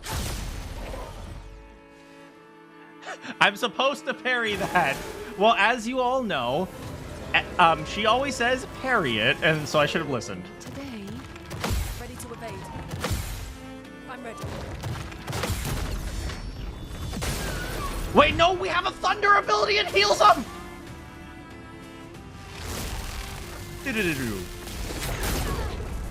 We are still alive. Push forward.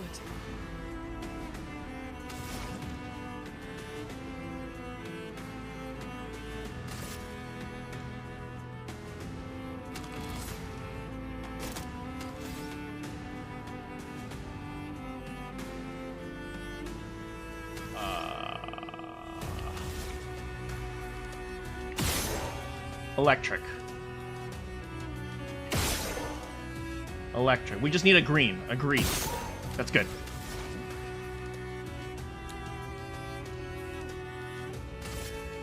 Elements converge.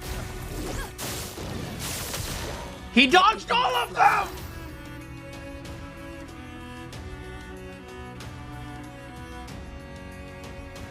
Ah!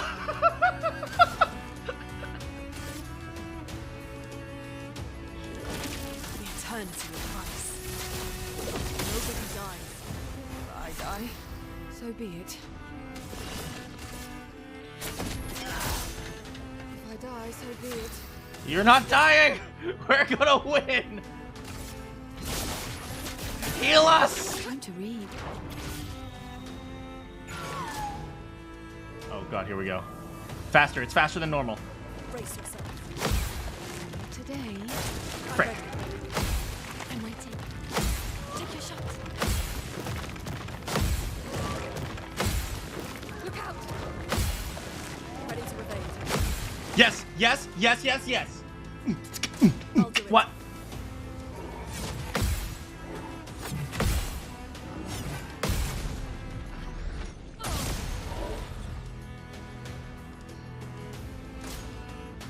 Get ready to dodge.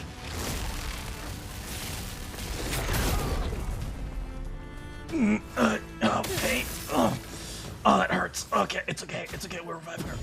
You're good. You're good, girl. Okay.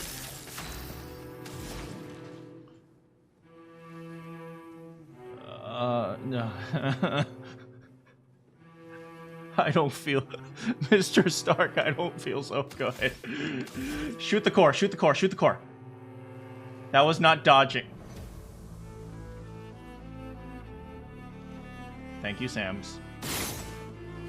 Ah, I can't even shoot the core!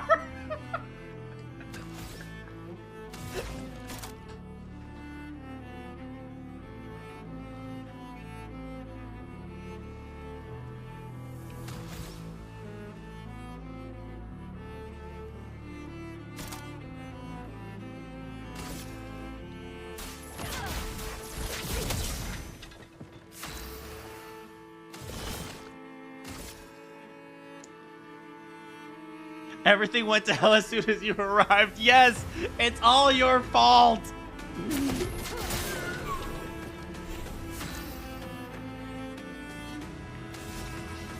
I could try to doom them. I should probably doom. Oh my love. Just to super debuff them. I'm ready.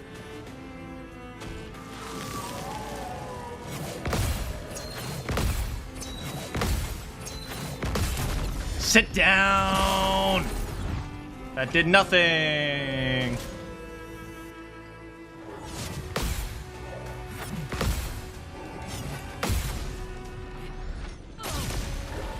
Alright, we're slowly making progress with Chromatic Demure. I'll do it. She's alive, she's alive. I'll do it.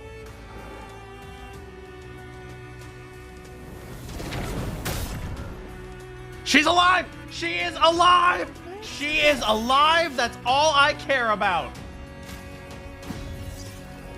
I won't waste this.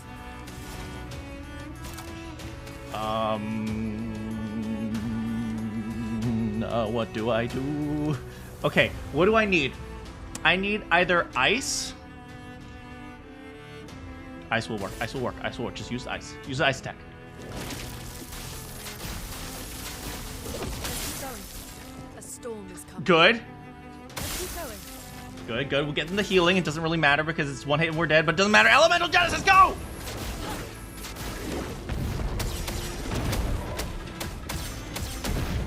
Oh my god, that stupid flying little ball doesn't die. Oh god, we're so dead. Okay. Today. We're okay, we're okay, we are okay.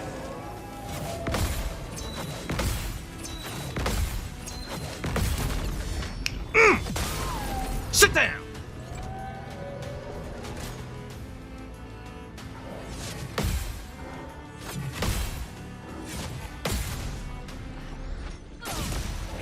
We are going to make it through this!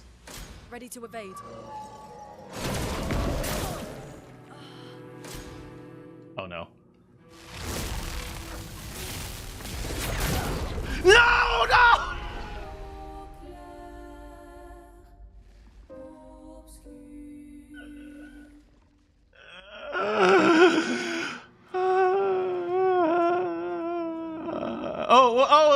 Look, weird.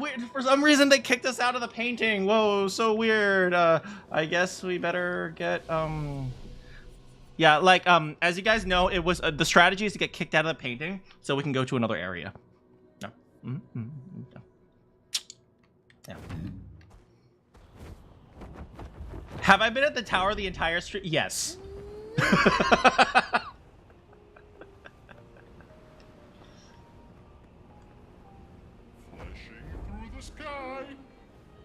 No secret boss? I mean,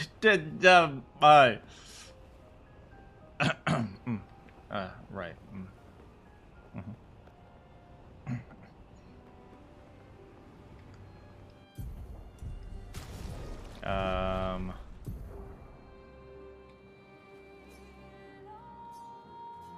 The Reacher, the Crows. Where's the area? Oh, over here. Here we go. Here we go.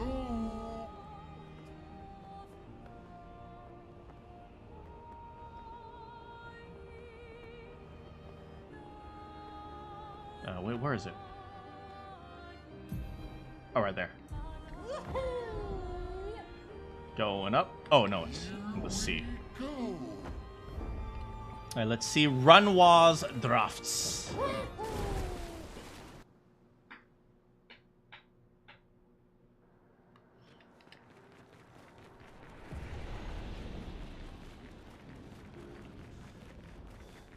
Apparently, we're the only ones who've been here.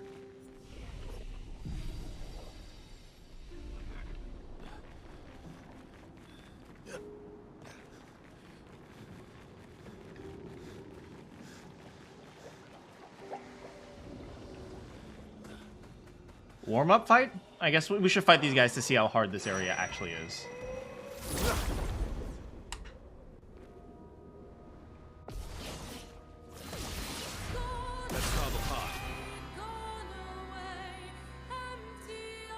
Listen to that dissonance of the organ with da do do da da do da do do do do. Yeah, that's a dissonance. That's some crazy dissonances, huh?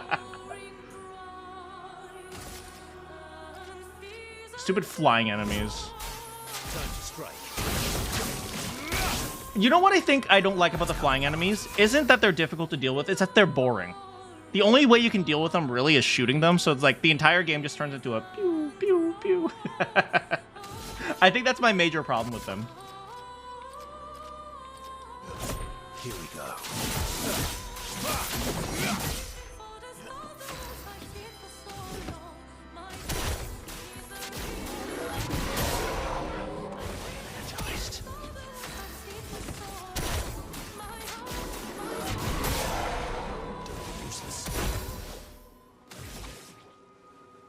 Their defenses are down.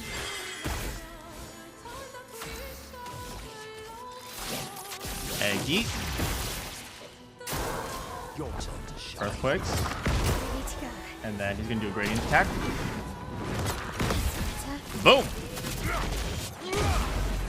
Always egg.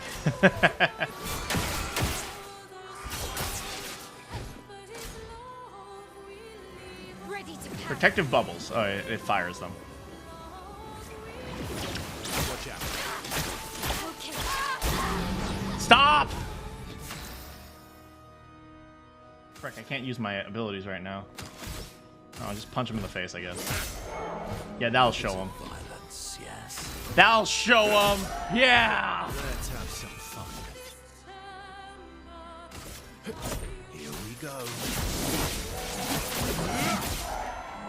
Let's carve a path. See if we can hit the stupid ballerina. She dodged all of them.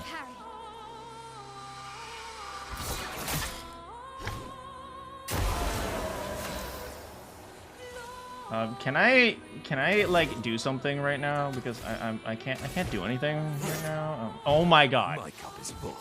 Okay, thank God. At least I can do something now. Screw it.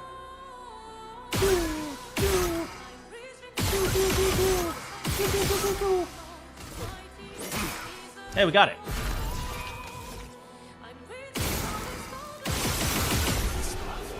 Hey, that works. Ooh, Bolaro got... Oh, shortcut. Immediately play when falling below 30%. Oh, that's kind of fun. Oh, it's just leveled up, really. What is Monoko's new weapon? Bolaro. Reverse the Beast Wheel order. It's whatever. Wait, it gives AP, though?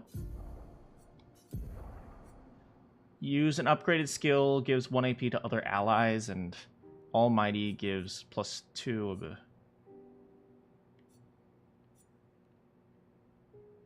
50% break damage. Yeah, we're putting that on.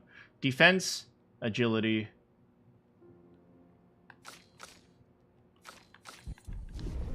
All right, we're going back to redo some of his stats. And we'll do it at the next flag. Help! My head is a house! I'm like Bernadetta, she was a door.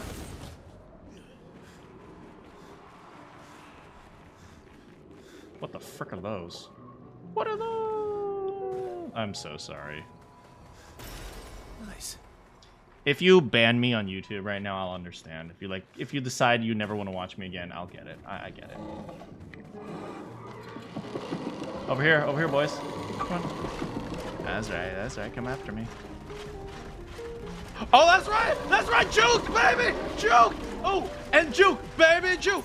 Oh, God, I'm trapped.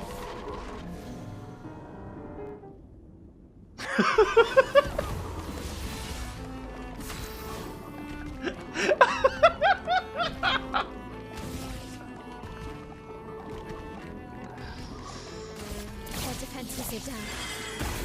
Finesse and grace. I'm stuck with you afterwards. Fair.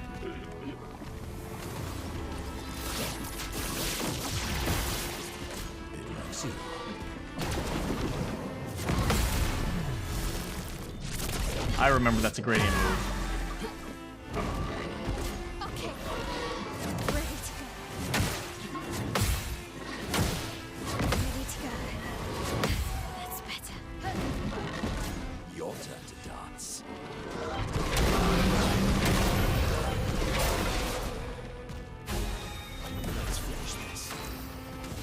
Well, that was a lot of damage.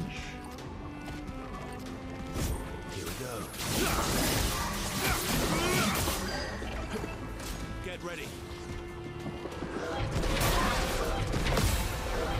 Ready to go. Let's dance. I wonder if I shoot out its eye, can it not absorb health anymore? Because that absorbing health seems to come from its eye.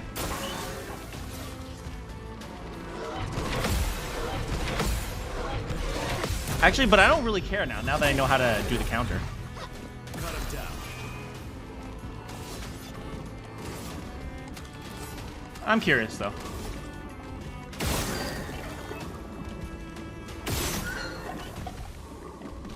I think I got its eye. Now that guy's just freaking... Oh, there's another eye under him.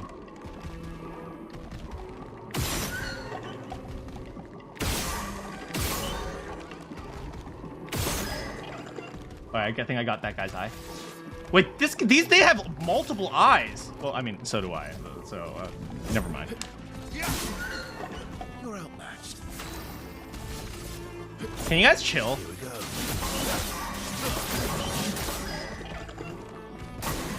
Ready to power. Ready to go. Yeah, but I know how to parry them now, so...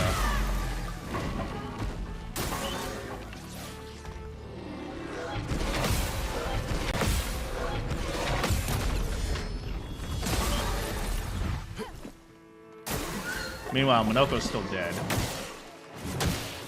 Ready to go. Jump and boom. That one I don't care about. Watch out, my elf.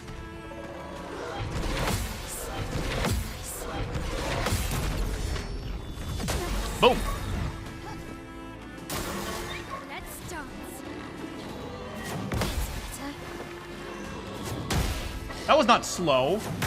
You said it attacks slowly. That's not slow!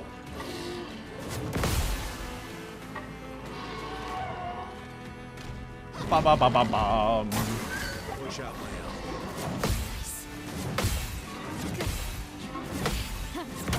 Frick, I missed that one.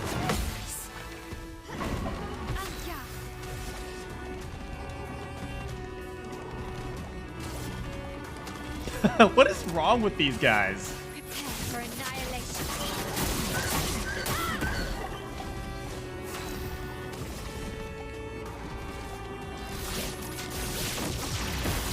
Let's have some fun.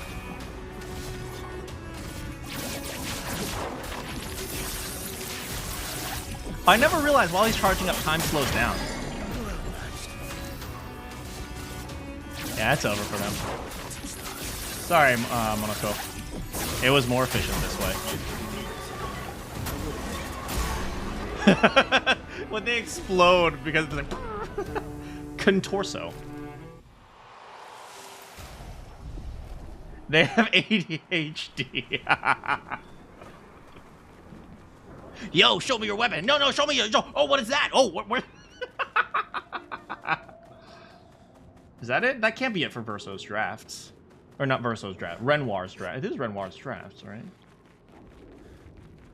Alright, maybe I went the wrong way. You went the wrong way. There was nothing here. Shut up. Stupid mask. Yeah, you're a loser. Shut up, stupid mask. Look at the loser. Shut up.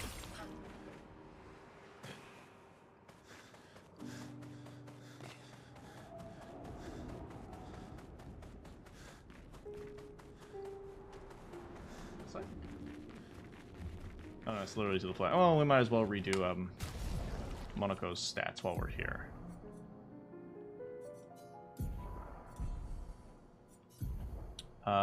Bestial defense and agility.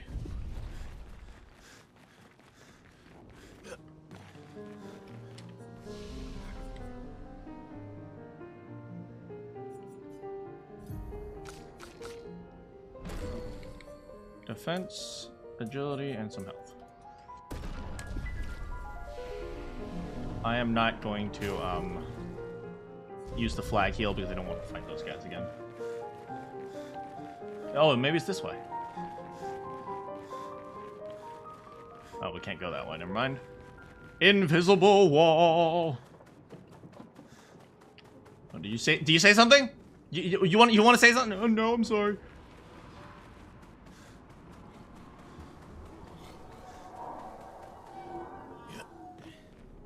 How do we juke him?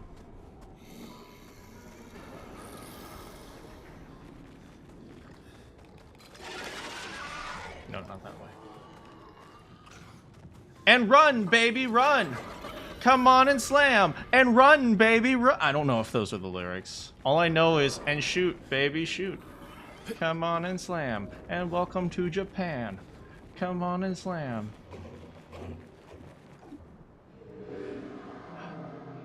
Alina and I, we used to paint. We understand. We live for the process of creation. I'm also... Why am I Italian?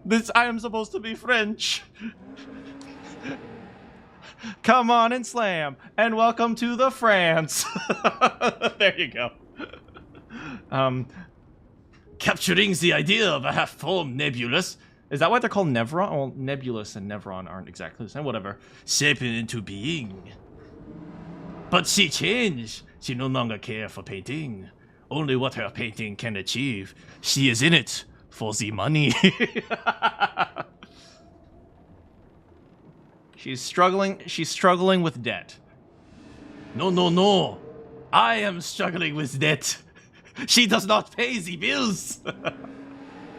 I am so poor. Why did I marry this? Why did I marry an artiste? Aline. I'm creating fan fiction for these guys. What the frick is that? Hey guys, over here. That's right. Ooh, yeah. Oh, come on, come on. Whoop! Oh, shoot, the whoop! I wanna shoot.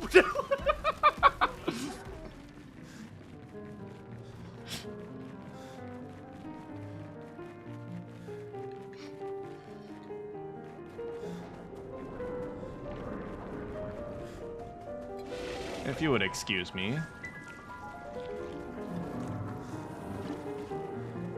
I'm just avoiding all of them. Oh, frick. Dead end. That's okay. He can't see me.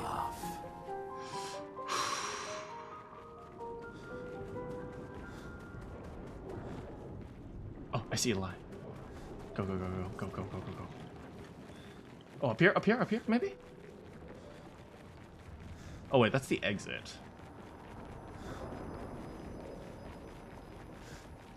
No, we'll just go around. We'll just go around. Just bring it around town. Around. Oh. Oh, this is where the third axon ended up, huh?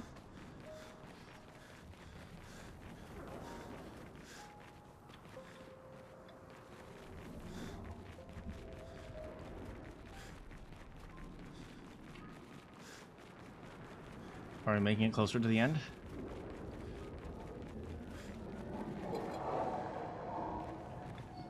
Where's the pathway? This way.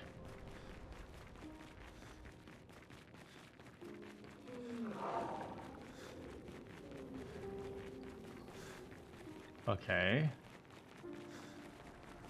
Did we make it? Rush on powerful. Oh, interesting. Let's go here. I hear something. Not here. Wait, is this the exit or is this a new area? We'll find out. Oh. The abyss.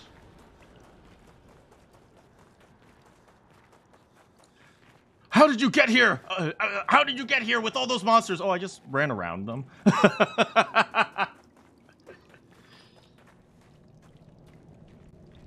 Ooh. Ooh. Ooh. Oh boy. Are we ready? Nope. Let's do it.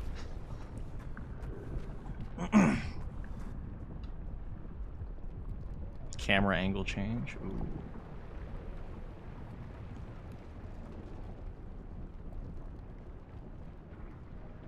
Oh!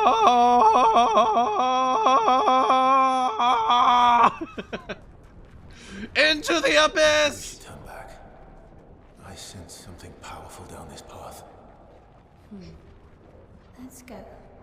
Has that ever stopped me?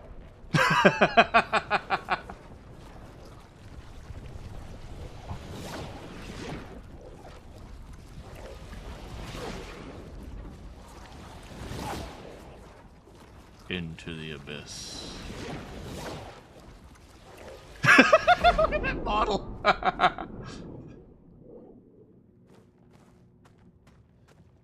This reminds me of what Zenless Zone Zero looks like when you press the attack button with Ye Shengguang once.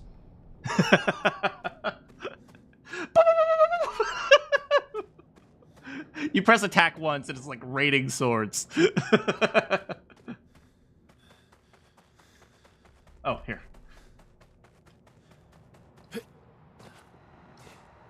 When do they have time to plant a flag here? Should we plant a flag here? This is literally the middle of, like, the void of nothingness. Yeah, sure, we'll plant it. Oh, do you have any upgrade ability? Who cares? Damn, you got some wicked hair, yo.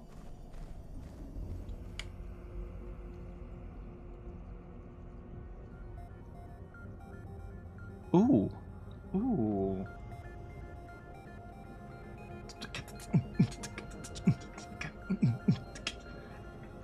Expedition Zero. These swords. They look like the ones in old Lumiere. Ah, so he's the one who found the Exxon. Hi, sir. You need some lotion for that? Oh, man. And he's had dry skin for years. What is it? You know him. He's an old friend of mine. We joined Expedition Zero together. He disappeared and I thought... Oh, he lost his arm! Looks like he met Clair. What happened with Clair? What did Clair do? Oh, Clair turned him into a zombie? Damn, Clair's a monster!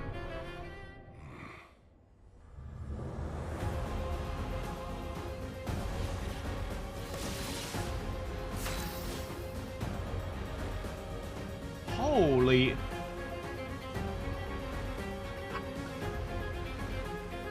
I love how... I freaking love how some of the bosses are like giant tree person that attacks you with vines. And then there's massive fish man with a mask.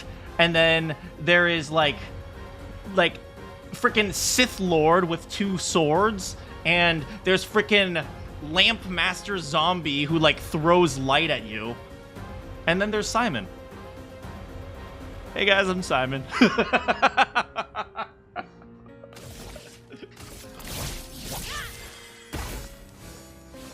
All right, Simon, let's go. Okay.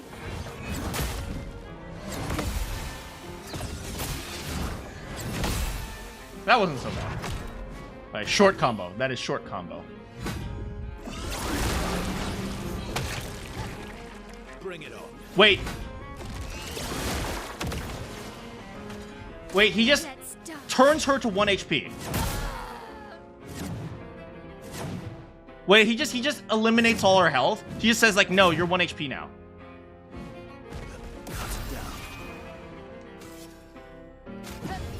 You want to come back? Let's go again. Thank you. Here we go. Okay, I'm doing damage. I'm doing a little bit of damage, which is good. We better have some more gradient attacks. Let's spill some ink.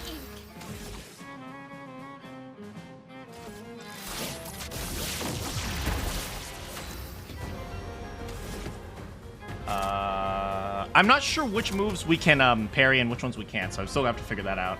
But we can use Lamp Master right now.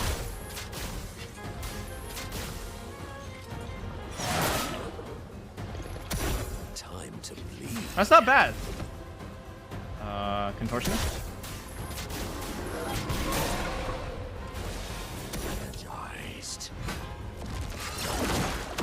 Yeah, I don't think I can parry that. Well, bam! Well, bam, and jump. Oh, frick. Oh, dang, he switched it up. That was a short combo.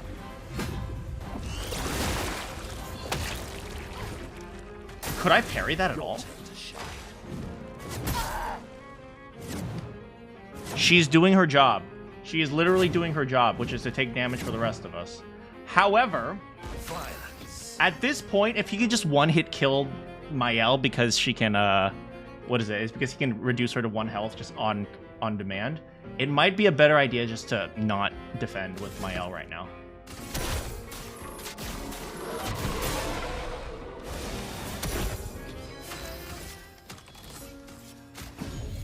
Merci.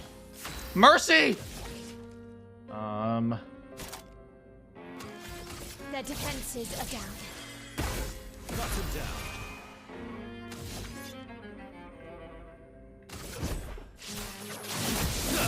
Yeah, I think it's a better idea just to not even defend with Mael right now. You're outmatched.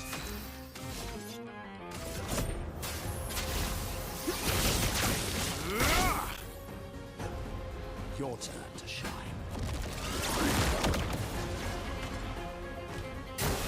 Monoko, get ready. And jump. Yes. That's right, sit down, Simon!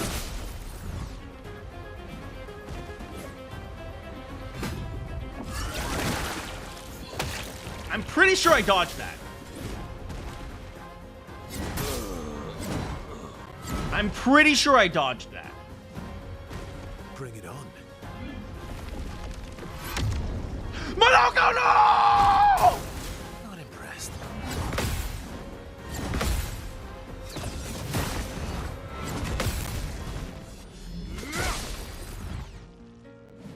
Careful now.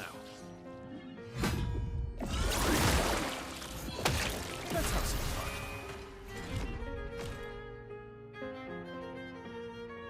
Monoko, no!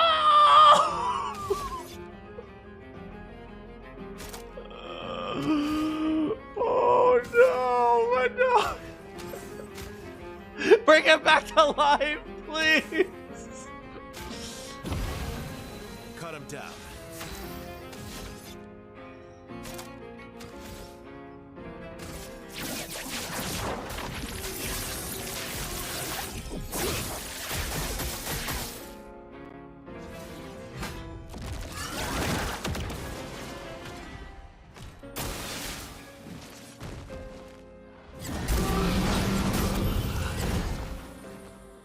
Don't do it!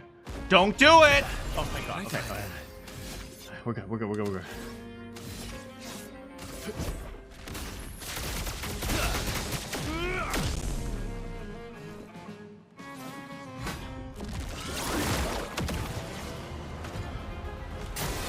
Ready to parry. Ready to go. Ready to go.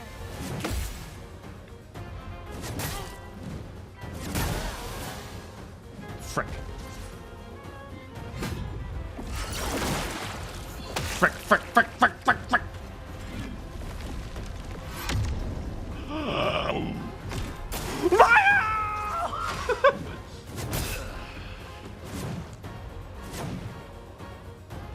It's okay. It's okay. It is okay. Never surrender!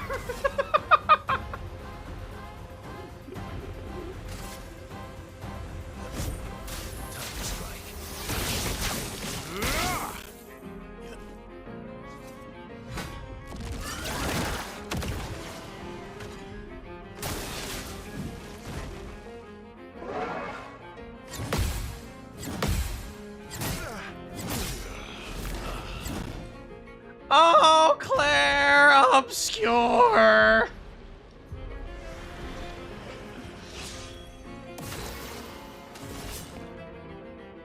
Your cards have spoken. It's okay. It's okay. We got this.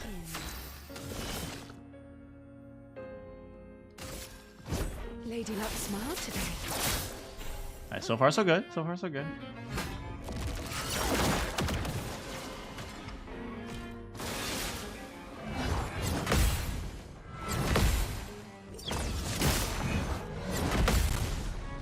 Okay, yes, nice. Alright, now he's going to take her down to 1 HP. Brace yourselves. Bam, whoop, bam, whoop, bam, bam. I think I can read those. I tried to predict it, but I think I just telegraphed those. Now is our chance. Elements converge. Let's push forward. Okay. Bring her back. A brilliant light. Good. Well, well.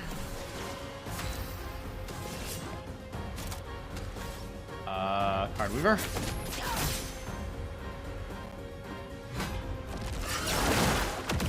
That's fine, I don't care. Ready to evade.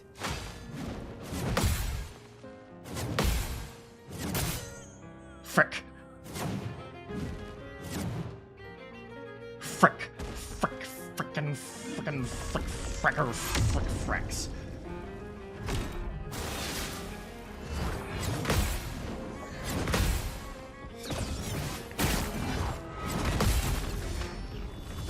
Yes, sir. You got this, CL. CL's clutch. CL clutch.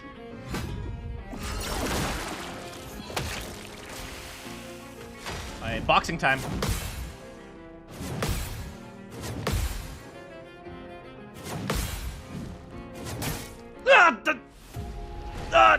Okay. Weird glitch. Weird glitch, but we totally got it. Easy. Oh, it doesn't let us retry?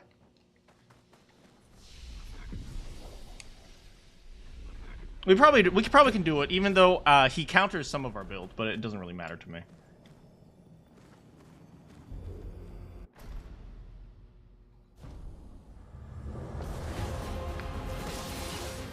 Blades sharp. Okay, I think Their defenses are down. having Mael defend is actually helpful. Specifically because when he tries to hurt people, he will remove them from the canvas if he has extra hits. And having her build up shield will help.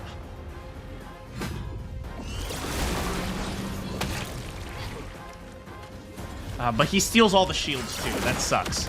So we always have to be able to parry the first attack. That's better. Yes! Come on! Lego, Mael! Lego my ego! Here we go. Yeah, ready to strike. Here we go. Yeah, cup is full.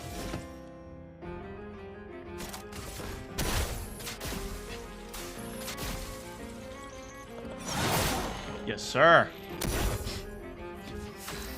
And once more, we do a contortionism. Giving us all the buffs. Nice. Steal the shields, steal all the shields you want, buddy. Don't matter one bit. Alright, boxing time. That's better.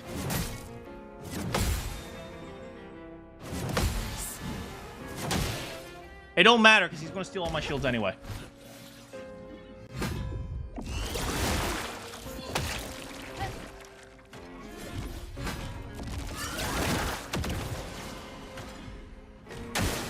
Incoming. Come on, boy. Frick! It's okay.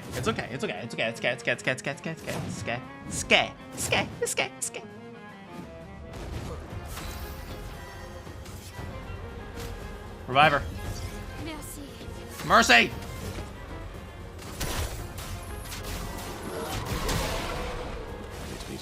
Good. Guard down. Their defenses are down.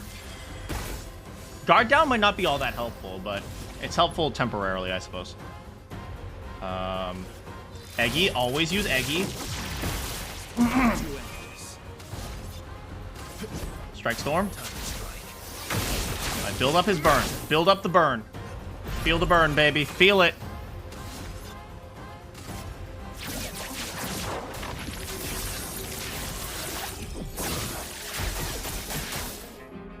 Oh well.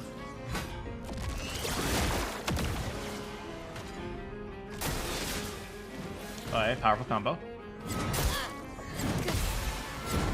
That's better. It doesn't matter. He's gonna take me down to 1 health, and then he's gonna steal my shields. Okay. Oh, it's okay. It's okay. We're okay. We are okay. We are okay. Mael is feeling cute. She's feeling cute. Might, you know, delete this later. What am I talking about? Lovely feet. Wait, hold on, hold on. Watch this, baby.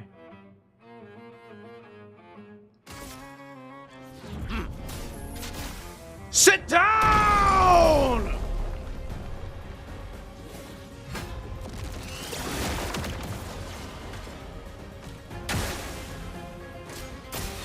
Incoming.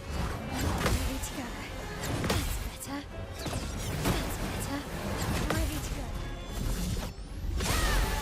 go. Looks like somebody's on fire.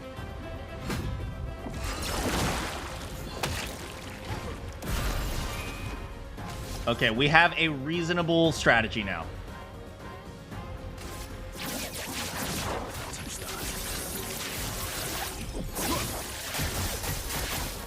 Let's carve a path. Unfortunately, we don't have an effective way to heal Mael.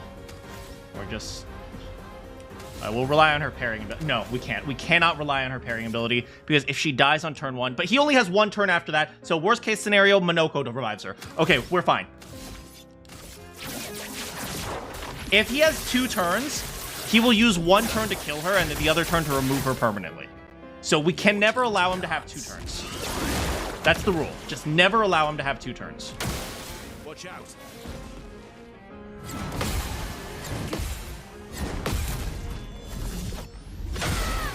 Am I running out of French things to call this game? There are like 10,000 words that are used in the French... In everyday French language.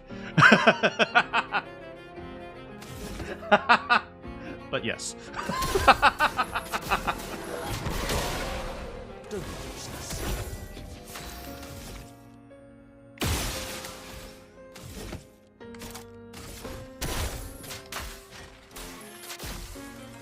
Spin and hit. Yes, sir. Okay, we are in this. Bring it on. Steal the shields all. Steal them all you want. Steal all the shields you freaking want. You don't have a chance, boy. Watch out, Mael. Okay, boxing.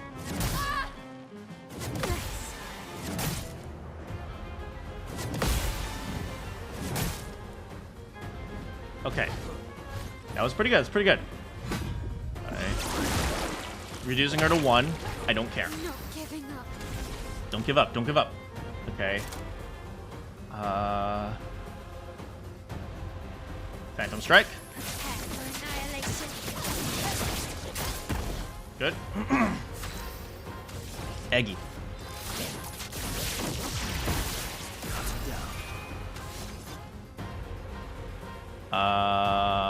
Phantom Stars. Yes. Yes.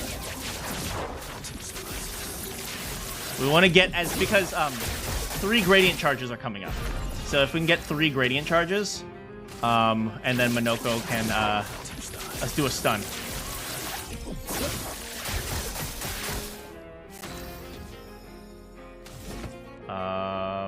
Yes, so far so good, I think.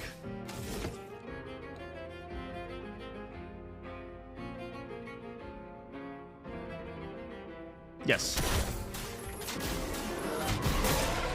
Good. Wow.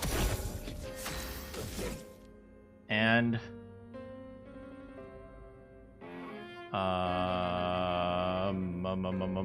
break. That's right. Looks like somebody's on fire, boy. He can still steal the shields even though she's stunned. Alright, boxing.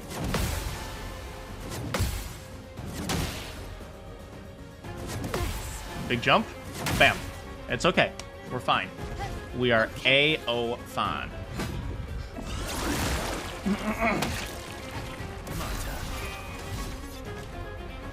Phantom stars. Yes. Keep it up.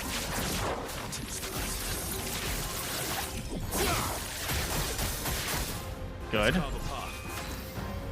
Keep it up. Simon ain't nothing. Simon ain't nothing. I was more afraid of a little flying boy with lights. Your turn to dance. Nice. It's okay. She can be revived. We have the technology. Frick, wrong move. Lovely feet. Now we have the technology.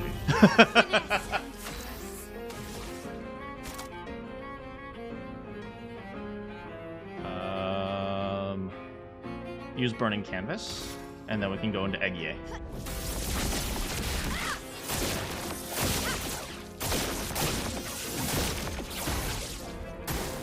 Your turn to dance.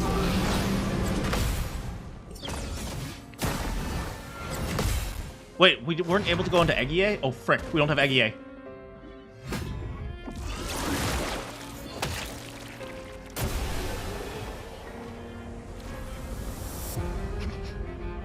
Simon ain't nothing. Simon ain't nothing. He ain't nothing!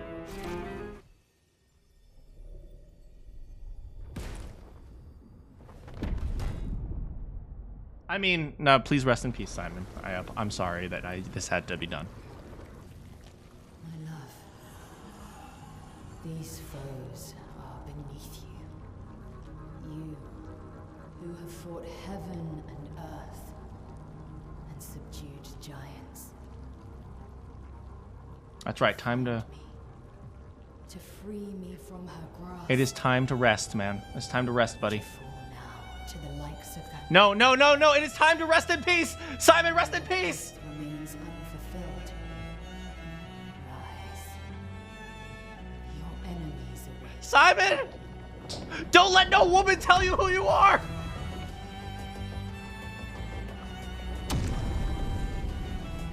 Frickin' simp. Is that a hollow behind him?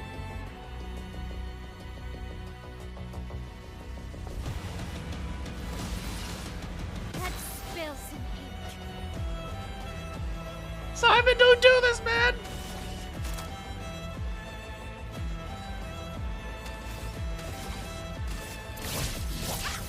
Okay, maybe Simon isn't not nothing, but nah, I mean, Simon! Don't worry, we'll save you from this abusive relationship. Incoming. Oh, frick. Ready to go. That's better. Can you stop?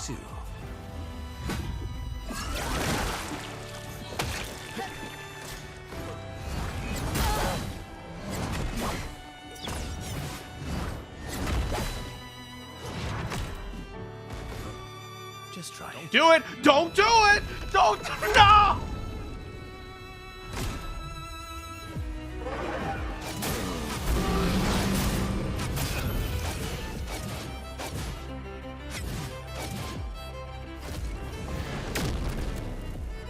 Thanks, Simon. Could I die again? Thanks, Simon.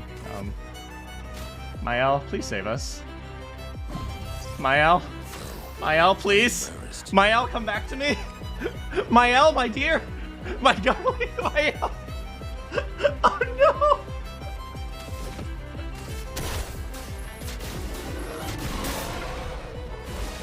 Violence.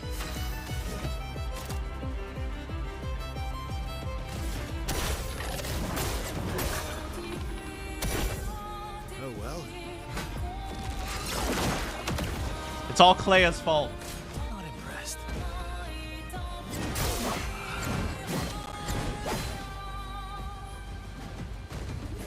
Don't you dare! Do not!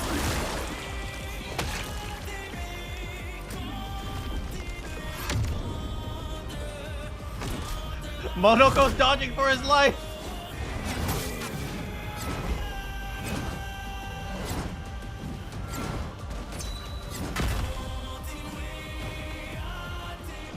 You, all this and for what, Simon?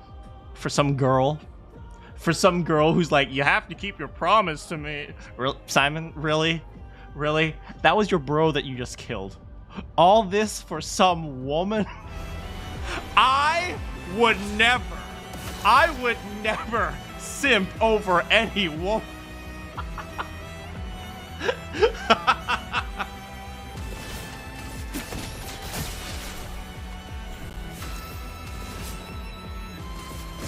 Lady Luck smiling today. Dodge, Zio. Dodge, Zio.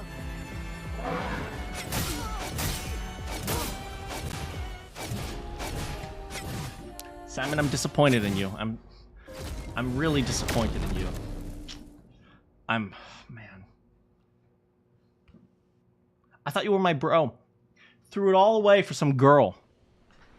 Simon, enjoy your life sitting there waiting for a woman that's never gonna show up. Okay, Simon? oh, Simon, I was gonna rescue you. You remember when we said, how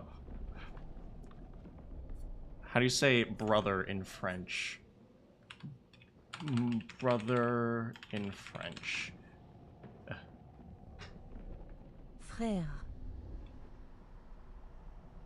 Brothers before whores in French.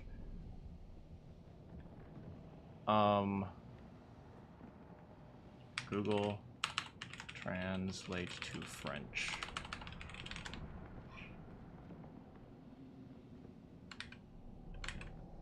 You remember when we said les frères avant les putes? You remember when we said...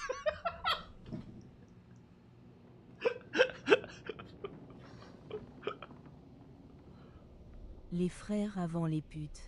Les frères avant les putes. You remember? We were like, we in this together, and you're like, oh, I'm gonna run off with Clair, your sister. First of all, my freaking sister. I know my sister better than anyone else. She a hoe, man.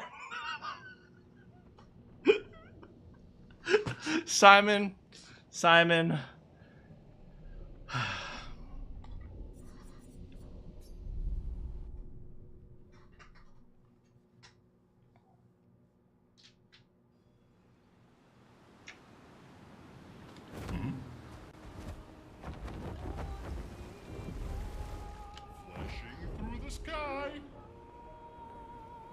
And I suspect that will be the end of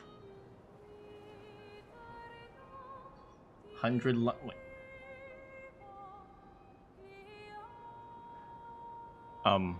Expedition 33. Look, they both have numbers in them. One of them is just 67 off.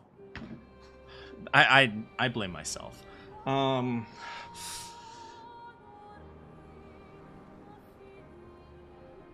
Wait, we have to have the nice... Bestie's gone, man. We gotta... Wait. Before we end this, we have to do... We have to end with the right music.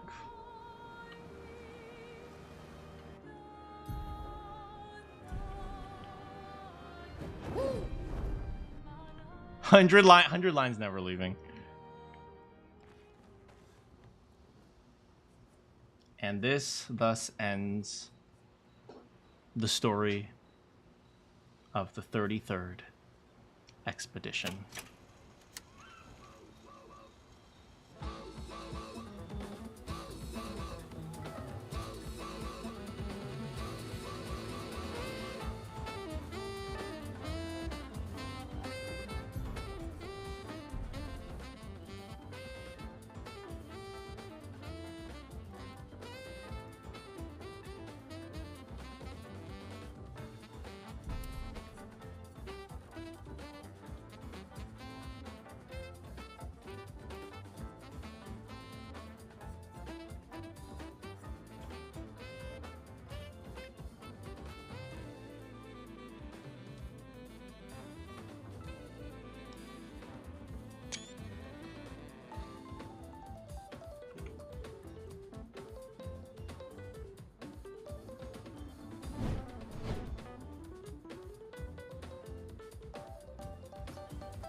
That was a good game. It was a solid 9 out of 10 game, I would say. Is it a 10 out of 10 game? Questionable. Did it deserve to win Game of the Year? I think so. If you guys want to spend, like, talk until maybe, like, for, like, another 15, 20 minutes, I know some of you have to leave, but because, you know, some of you guys, it's bedtime. But I wanted to analyze a few of the fun scenes with you guys and, like, talk about what I would have changed. If you guys are interested in some of that. Or we can do it, like, in like, a chatting stream or something like that. You know, maybe next time. You know, instead, maybe next time we'll have, like, a chatting stream where we're just talking about Expedition 33. I like that better. You're defying. Actually, you know what? What do you guys prefer? Do you guys want to go right into a new game? Do you guys want to go right into triangles on Tuesday? Or do you guys want to actually, you know what? Let's talk a little bit about this. We'll talk a little bit because I'm going to be honest, I'm exhausted from being French right now. Serene. You can do that.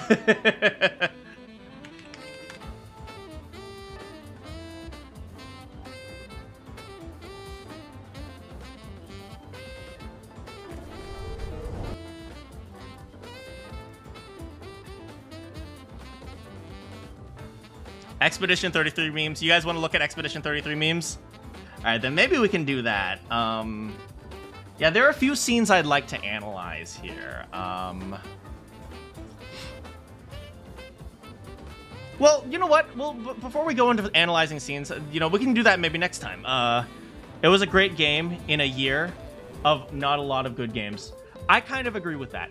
I'm going to be honest. I think if this game came out 10 years ago, people wouldn't like it as much. Because one of the reasons why this game was really good is because it came out in an era where... How do I put this? Everything... It came out... Okay, so first of all, there's a few things, right? There's a few things that contributed to how good this game is, and it had nothing to do with the game itself.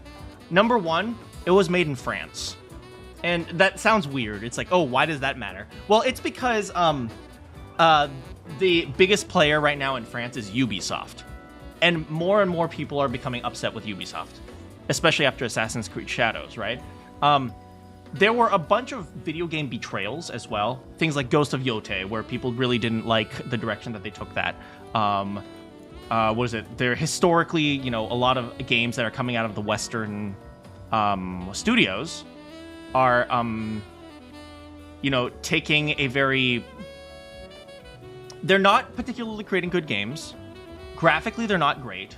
A lot of the AAA games are actually created by amateurs. If you guys don't know, this was actually a big controversy for a while. Not really a controversy, but more of like a problem, which was a lot of people were hiring inexperienced, essentially novices, right, into their company. Why? Because that's exactly what hiring programs do, right? So they had like hiring programs for like what is it, diversity and stuff like that. And in order to do that, you end up hiring novices. Okay, so for those, I really wanted to actually talk about diversity and stuff like that, right? Because I think one of the big problems is people don't really understand what diversity, equity, inclusion is, right? So it's like trying to hire more minorities and whatnot. It's not actually, right? It's a hiring program. And their job is to take in novice people and train them to be professionals, right? That's what it is. Now, a diversity program, like a program that targets women, will find more women who are novices, but everyone enters the video game industry as a novice. So I don't think that's a problem. The problem is when you bring in a lot of novices, of course, the quality of your games is going to suffer unless you already have a sustainable market, right? Or a sustainable place in your company, right? Ubisoft's quality has been going down for the past like 20 years. So they had no ability to sustain themselves as they brought in more amateurs. And so they needed to bring in these amateurs, and part of training them is having them work on, you know, video games in terms of Ubisoft, like Assassin's Creed. It's one of the reasons why the AI systems, for some reason, you know, people are like, oh, I hate the story. It's like, okay, well, the story is built by, let's say, activists, as you were saying, Bowser, like, you know, like activists that are trying to push an idea or a political message or an agenda. Sure, fine, fair enough. But why is the AI acting all strange? And why do certain objects seem to clip into each other? And why is it that the controls feel wonky? And why does it that, the attack button doesn't work sometimes, right? It's like, these things have nothing to do with the activist story. It's like, and so why is it that people don't like the direction of that? Well, the reason why people don't like DEI is because of that, right? It's because they bring in novices and they train them. But if you don't have experienced people to train them, as you can see, Ubisoft has been losing some of their top engineers for a very long time, their top coders, their top programmers for a long time now. They've been going to other areas because Ubisoft doesn't treat them well. And so you have novices working on these games, which is why whenever it seems like, the story is bad, the gameplay also seems to be not so great. And then there's a lot of bugs, and then has to be a day one patch, and then they didn't think about this particular thing, and then the AI feels really stupid, and so on and so forth. Because not only are they writing like a bad story, they're also bringing in people who are inexperienced. Now, I don't necessarily think. Okay, here's the thing, right? When it comes to DEI and stuff like that, it has nothing to do with the fact that they're minorities that is causing the games to be bad. Like, I cannot tell you how many of my politically correct friends will hear me say that, and they'll say, oh, so they're bad because they bring in minorities? It's like, no, they're bad because they bring in inexperienced people, and the inexperienced people that they're targeting happens to be minorities. And so it's really disappointing to see either people just don't comprehend what's going on, like they can't think in like more than one layer of nuance, or they're just intentionally being dishonest. It could be both.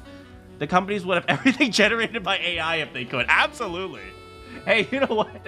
If you have no employees, you are 100% diverse, right?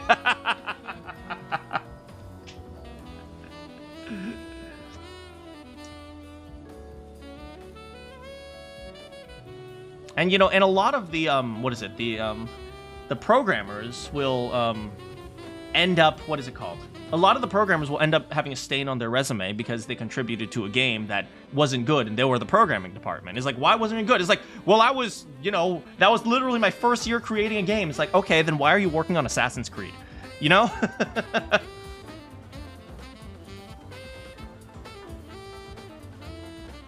And the beneficiaries. The main beneficiaries of DEI are minorities. I would rephrase that. The main beneficiaries... No. The main people that get hired are minorities. The main people that get hired are minorities. That's not the same thing as the main beneficiaries are minorities. Because a lot of them are still coming into the field with these weird entry-level jobs that don't pay that much, that you don't really do that much other than sitting in like a class, and then your boss tells you, hey, write a for loop, and then you write a for loop, so you're not really learning stuff, but they kind of play off the idea that you're learning something, right? The main beneficiaries of DEI is actually HR. So if you look at studies have shown that white women, yes, okay, okay, I'm glad you said it and not me, but I was thinking it. Look, I'm trying not to get canceled here. It's mainly hiring programs. It's mainly the HR department. And HR departments are generally, if you look at the distribution of people in the hiring departments, they're generally women, generally middle-class people, middle-class or upper-middle-class people, generally white.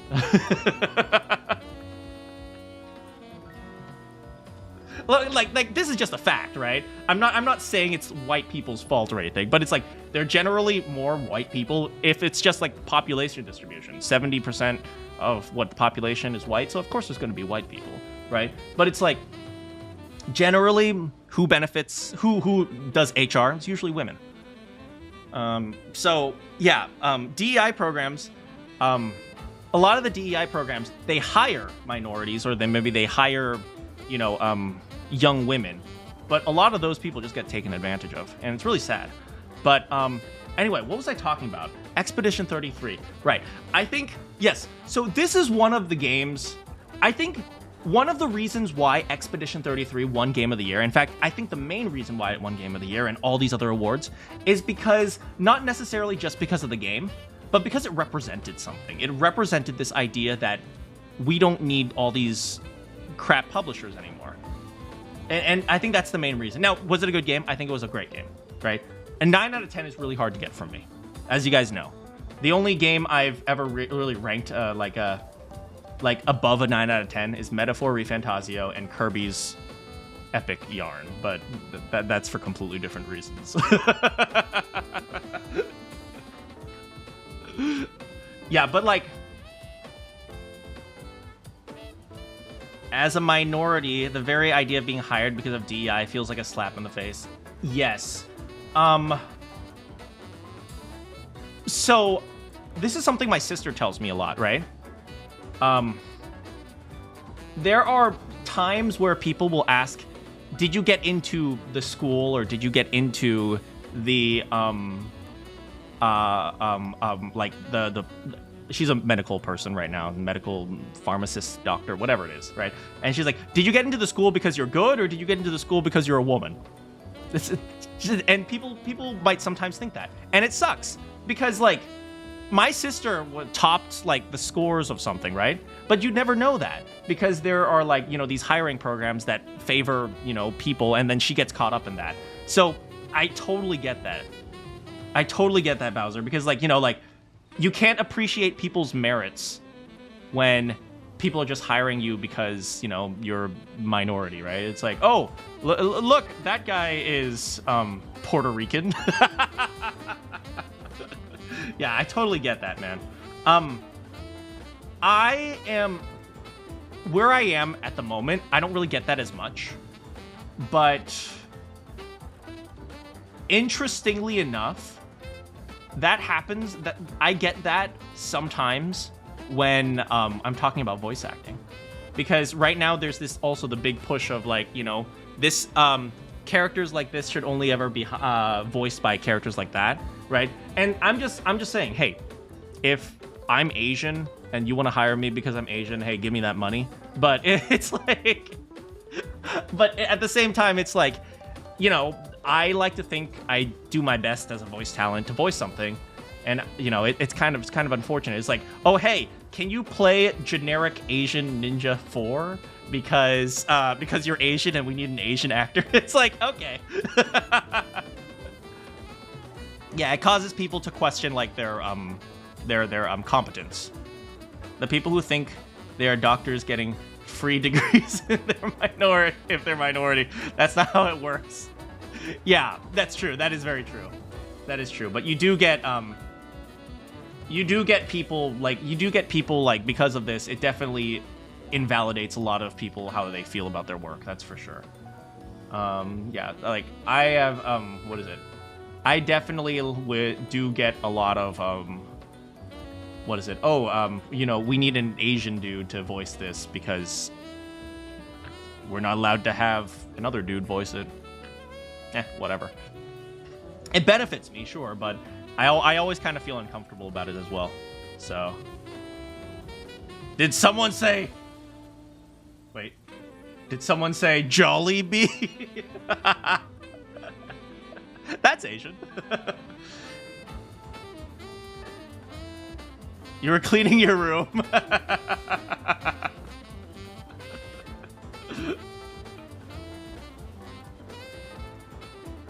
But yeah, it's unfortunate sometimes.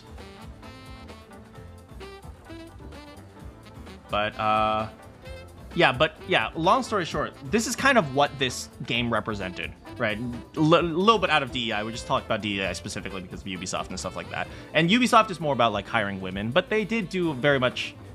I remember, was it Ubisoft who posted a video? They posted a picture of, like, a room of women, and they're like, "Oh, do you notice anything about this?" I think it was Ubisoft. Don't quote me on that. But they're like, "Oh, do you notice anything interesting about this group of game developers?" And someone posted, because it was all women, right? Someone posted, "Yeah, y'all don't hire black people," because it was all white women. It was great. I love when virtue signaling goes wrong. But yeah, so what was I saying? Yeah. So I think virtue signaling is a blight, totally, man. I think one thing this game did is that it took a step in the right direction. And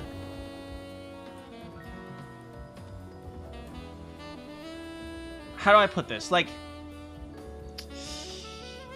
it took a step and kind of demonstrated that the audience has actually quite a bit of influence.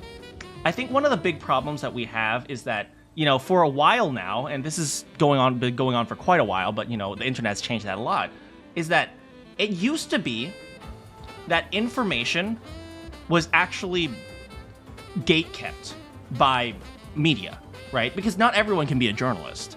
You have to publish things in a magazine. And in order to get into the magazine, you have to hire people, and there's only like a few magazines, right? Now we have the internet. Now we have YouTube. And anyone can be a journalist. Anyone can provide information. Anyone can give their opinion, right? We're not in the era of theater or like movie critics anymore, right? Anyone can be a movie critic. All you have to do is go online, make a post on Twitter. You're a movie critic. Or you can, you know, write a review on, I don't know, Metacritic or something like that, right? And so, in a world where it's very clear which games the media chooses to push, the audience has essentially almost pushed in the exact opposite direction. I would argue that even if this game was crap, it might have won Game of the Year. Just because of what it represented. Even if this game was like a 7 out of 10, it might have won Game of the Year just because of how much pressure the media is now feeling about essentially their loss in revenue. Do you guys see, like, the other day, Washington Post like laid off like a third of their staff? It's like a little bit different of a topic, but you know, it's kind of all in the same vein. I think people are finally realizing that there is.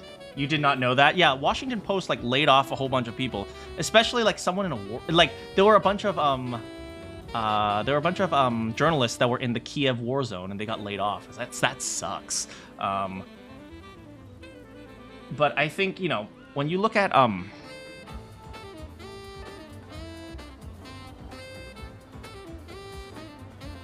I think people have completely lost faith in essentially information in general. If you ask me, I think this is actually one of the big things, right? I think people have completely lost faith in general information. And I think, at the very least, how do I put this? The priests gatekept the Bible. Yeah, they didn't want people reading the Bible because they didn't want them to know that, oh, maybe don't get too knowledgeable. I think it's this. I think people are becoming more and more wary of things that are well written and things that aren't human. It's one of the reasons why people like, and I'm going to go from both sides, Asmongold and Hassan are so popular right now. Because they don't, their statements and their speeches are not well structured. They are just making statements. And when you make statements, people have a lot more faith in that because they, you know, have at least a general idea that, like, you know, you can't edit after the fact, or you can't think a little bit more clearly about how you want to portray a narrative or something like that. You know, it's the reason why people don't like politicians is because, you know, they plan out their entire speech beforehand, right? And then when you see someone who, and when they ask a question that they're not prepared for, it's like, oh, let me answer that afterwards, later for you, or something like that, you know? There aren't enough people who just say things. And, you know, that's a kind of a big problem in the media as well. Now, all right, I'm getting off topic constantly, but, all these things are kind of interconnected. I would certainly think that the hatred for media played a big part in Expedition 33 doing so well. Which is kind of interesting if you think about it. And like I said, I think this game would be a lot less popular if it came out 10 years ago. I think, was it AV? Was it you who said that it's a good game that came out in an era of not so great, and very few good games? Yeah, like, it didn't have too much competition, to be honest. Now, if it came out alongside, like, another Metal Gear Solid, they probably have some competition. I mean, it came out against a Death Stranding, but Death Stranding isn't exactly anything new.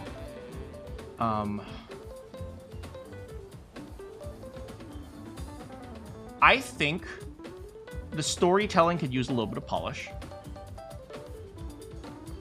It appeals very much to a mainstream audience, right? Like I said, it's people don't like strategy games. They like games where you can press button when the game says press this button. If a sword swings, you press dodge, right? But the story needs a little bit of polish, and the way it's presented needs a little bit of work. But I am curious to see what will happen in the next few years for their next game. And the reason I say that is because Ghost of Tsushima was an absolute success. And then they came out with Ghost of Yotei. And then Ghost of Yotei didn't do so well. So I am very curious to see what happens. And I would argue a lot of the reason why Ghost of Yotei's failed is because the actress couldn't keep her mouth shut on Twitter. If she had just kept her mouth shut, I think Ghost of Yotei would have done better than it did.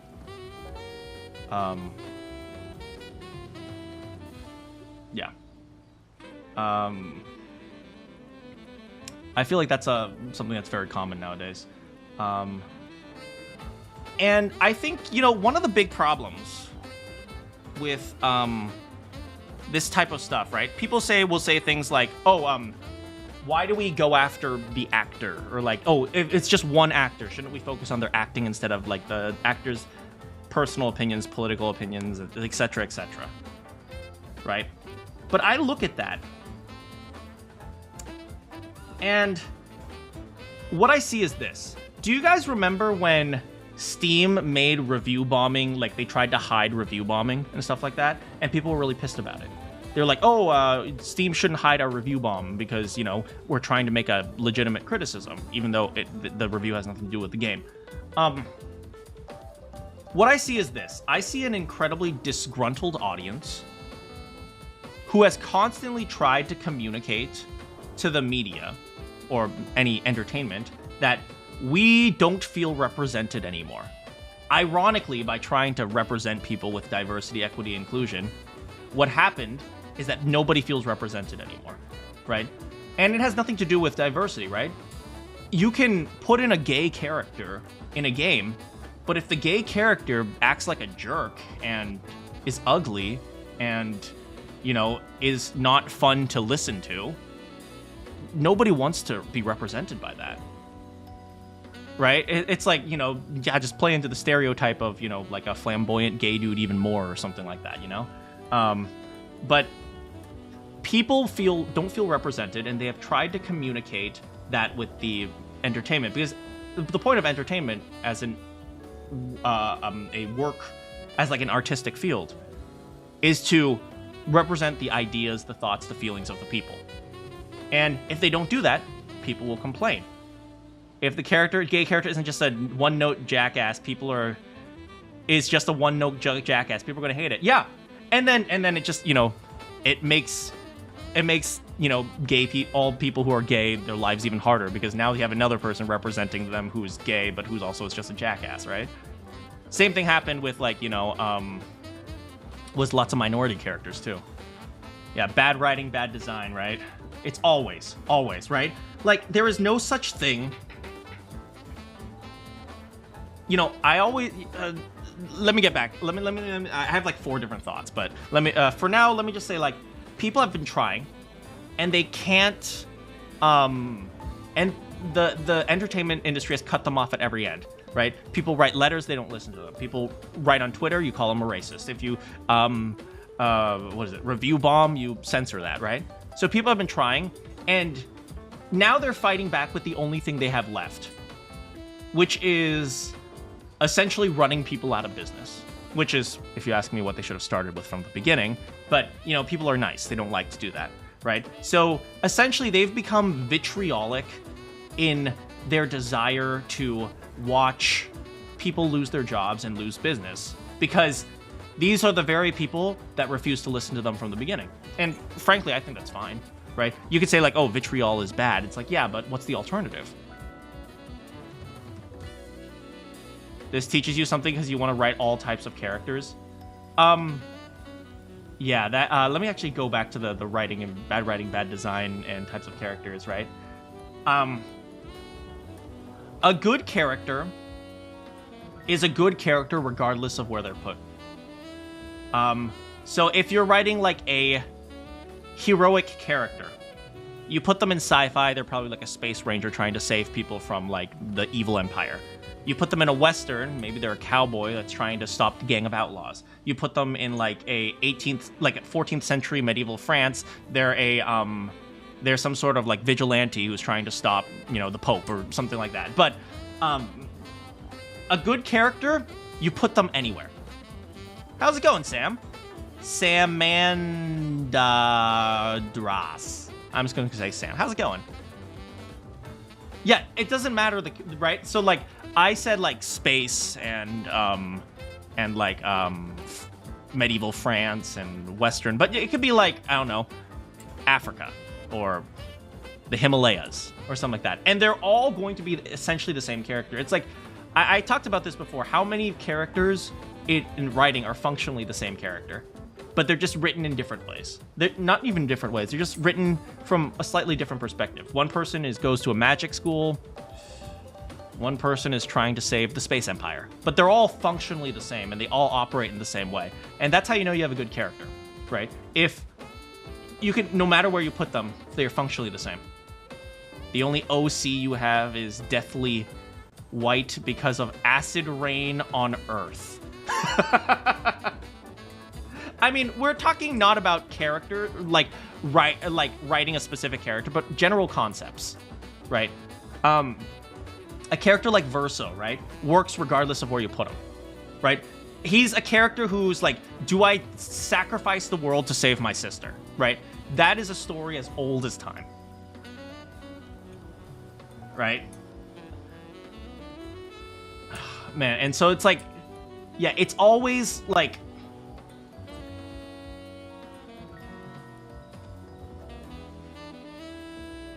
and if I see,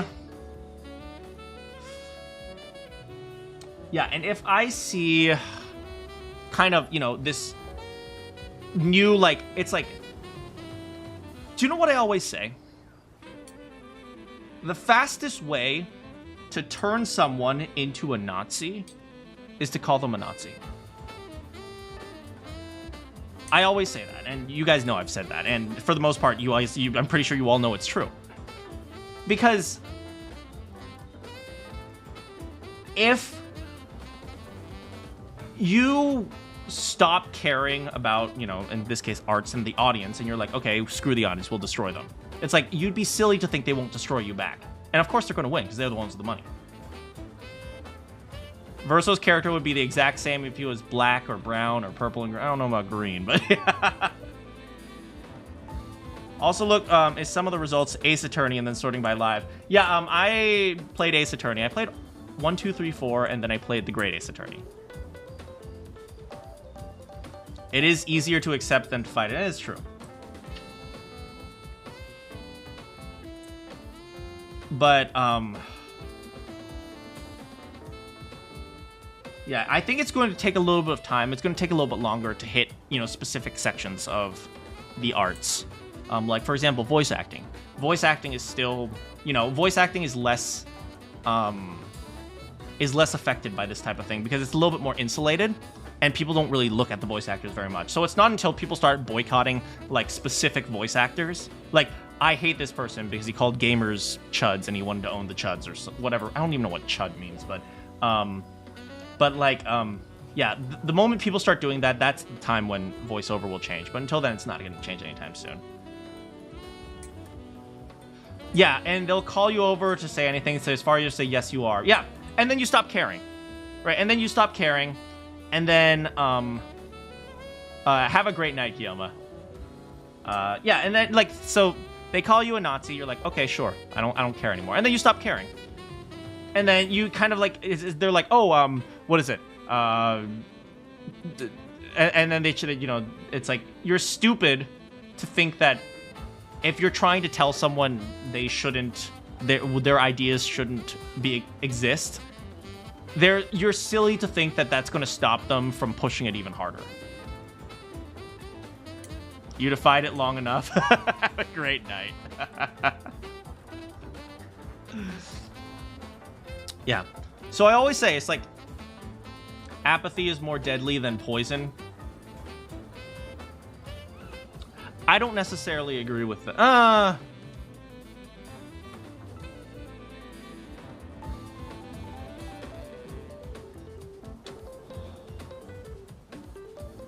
I half agree with that. If you don't care enough, yes, things fall apart. However, if you care too much, you never make progress. So it's like apathy taken to the absolute extreme. Not caring is so painful. It depends on the situation you're put in, I suppose, right?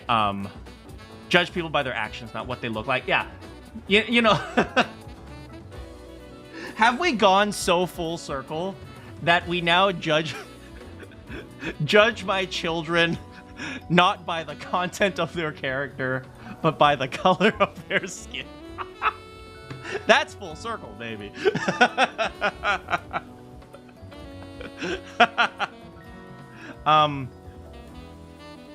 Turn of phrasing, of course. But not caring is genuine and so painful. Okay, I want to address that because that's an interesting point, right? It depends on where you're being put, right? You can say not caring is painful, and sometimes it is, right? Because you see bad things happening in the world. However, you look at it in the opposite direction, right? There are some times where people are causing bad things in the world, and they're trying to bring you into those bad things. And then you have a choice here. You know, be susceptible to bad things, or not. Well, I think I know which one I would choose, right? You could say that, oh, I wish the world would be a better place, right? But at the same time, you can also say, okay, you want the world to be a better place. The first thing you have to do is be able to exist, right? So it's like, okay, someone is out here calling you a Nazi. It's like, oh, you're a Nazi. You have to do these things to prove that you're not a Nazi. So do you do the things that they tell you to, or do you just say no, right? And so it's one of those situations where it's really nice to think about trying to help people be good. But at the same time, you have a limited amount of time. You can't just, go around and demonstrating, oh, well, see, I'm a good person. I donate to charity. Look at, my best friend is black. I'm not racist, right? Classic.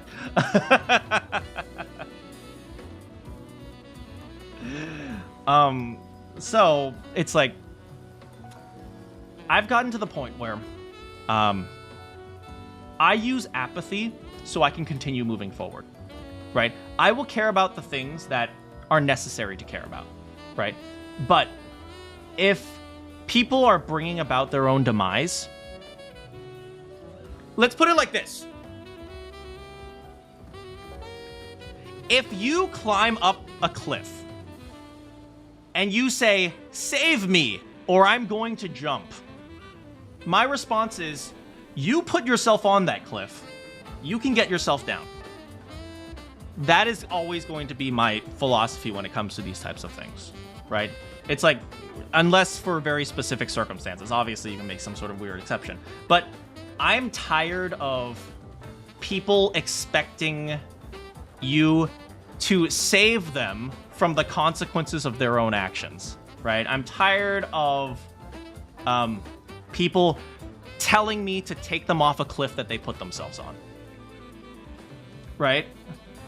I believe the housing problem we have in the country is largely due to people in certain areas wanting cheaper housing in the area because how they think poorer people look and behave. You mean like the quality of housing versus like the location and the people around it? Yeah. I don't think I just think that. That's like very, very true. Like, for example, go to like, I don't know, what's a government office? Government office. Okay, for example, right? Look at every single courthouse ever in what is it? In any city, you know? The courthouse is never built in some nice little suburban neighborhood where you have like these middle-aged moms walking their like chihuahuas, right? Of course not. It's always built in the frickin' inner city with like, you know, where, let's be real here, a lot of the poorer people and, you know, as a consequence, many of the people who don't have, you know, generational wealth and minorities will end up living in that area. Because the courthouse, who has to go to the courthouse? Criminals, whack jobs, druggies, you know, people who act overly emotional, people who are violent. And of course, the suburban moms don't want the courthouse built there because then they have to deal with actual normal people. So, yeah, it's like, I think it's even worse than that, AV. I don't think it's just people wanting cheaper housing. I think even worse, people see a certain type of person, right? Whether or not it's just like, you know, the poors, right? The poors, the people who they associate with being poor, people who like run their little mom and pop restaurants on the street corner, or maybe they like, you know, cook food from like a food truck. First of all, food trucks are amazing, and I hate the fact that there are so many suburban places. They're like, ew, food trucks, get them out of here. Okay, but all these like different places, like heading out to the swap meet. It's like, if you ever seen like a suburban, like this young suburban girl go to the swap meet, she would be clutching her purse like crazy. But it's like, yeah, they have this desire to push all the undesirables into this one section. So I think it's even worse than that. I don't think it's just housing problem in certain areas. You missed the swap meets. Did they get shut down because of COVID? Because all my swap meets got shut down during COVID. And yeah, and it's not just like, oh, they push the poor people. I legitimately think they want to push all the problems over there. You know what I mean? It's like, we are good people. We are good people, and we will support all the poor people from our nice gated communities with our $7 pumpkin spice lattes. Thanks, Nozomi.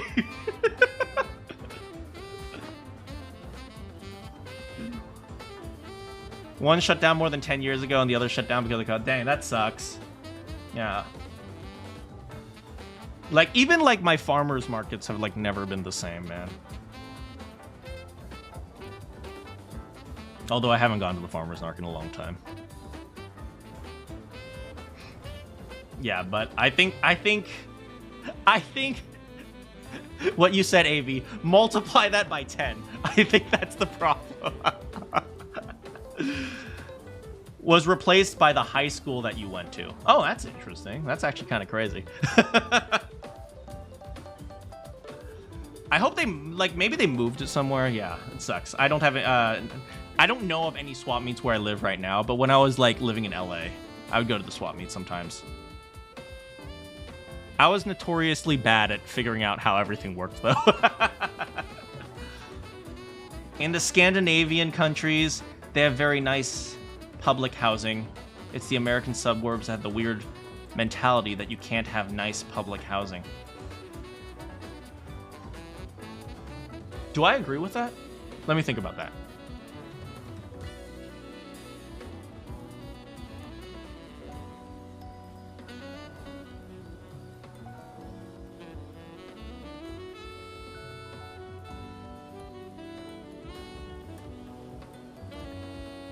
I think so. For the exact same reason. You know, because, you know, when it comes to public housing, I think there are, like, great ways to do public. There might be, or I can't say there are. There might be, right? There might be ways to do public housing really well. You know, at least you have some proof in, you know, the Norway and Finland, those countries, right? But I think one of the big problems is exactly the same thing, right? Like I said, you know, how suburban neighborhoods or like rich people, they push all the problems out there, right? And that's the problem, right? So public housing ends up with all the problem people. And I think if you take a little bit step further, like it ends up with the problem people and nobody wants to do the job of filtering them out. Because what happens with the problem people? You're supposed to put them in jail. And a lot of these safe neighborhood, you know, I'm a go jogging in the morning types of people. They're like, oh no, they don't put criminals in jail because they are because they're people too, or whatever it is, right? And so they push all the problems over there, and they're like, okay, well, you guys deal with it. So it's like, I think we can have good public housing. In fact, I think we can very much have good public housing. It's just, like, me and a friend used to live in, like, a super public, like, it's like a public hostel almost, for, like, a year or two in college, right? And it was, like, you know, it was mostly public bathrooms, and, you know, I think it was, like, twice a week you had to work in the cafeteria. I think it was something along those lines. And however, we never really had problems there because, you know, people were orderly and they followed the rules. And a lot of us weren't rich, right? We were freaking poor grad students, right? So like I watched them do like, you know, they were, you know, they were poor people, but they just, you know, worked. It's like, it's not like that they were like socioeconomically deficient and therefore they became criminals or something. They were just normal people. But when you know, but that's a university, right? A university naturally has a filtering process, which is, you know, the people who are going to study for academics. When you don't filter out the problem people, when all those, like, you know, rich people say, hey, over here, push all the people over here, hey, now it's your problem. And I think that's the problem, you know? There are people too. Lady, have you heard of consequences? Oh, man. Yeah, it's kind of crazy. Yeah, but no, I totally get it. I totally get what you're saying, AV. It's like, we can absolutely have good public housing if we cleaned up our act, but at the same time, it's almost like we don't want to. If you guys were here at the very beginning of my stream yesterday, I said, a friend told me, and I totally agree with this, there is nothing people hate more than hearing the solutions to their own problems.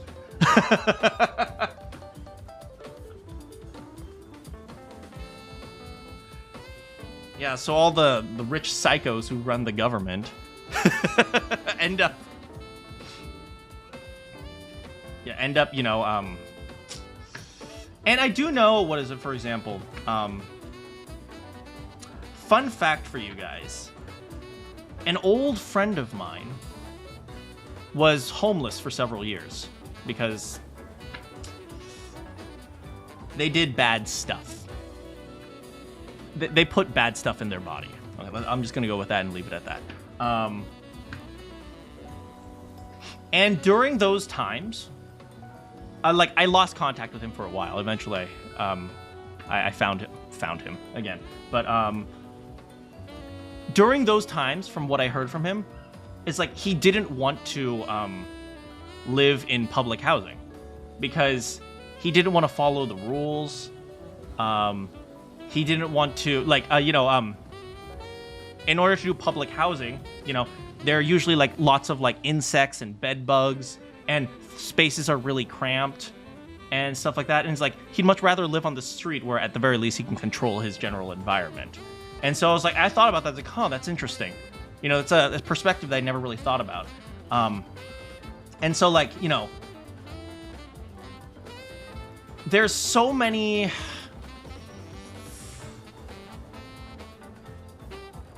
I think there are a lot of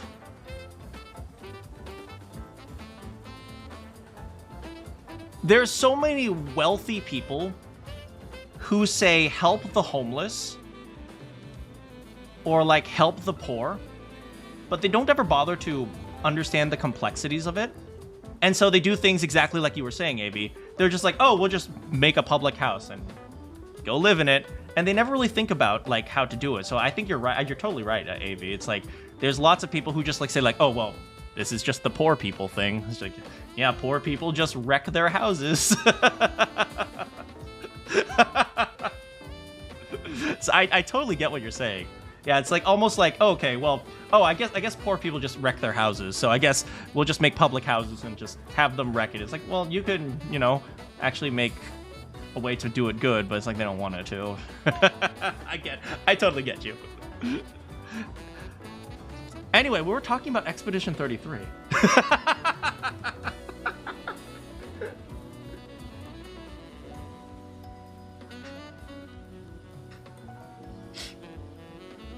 You can make a house, but you can't eliminate homelessness. Yeah, because, a lot of people don't realize, right? There's so many people like, we do this and that'll eliminate homelessness. Do this and that'll eliminate homelessness. Like, homelessness is like a combination of like 500 different things.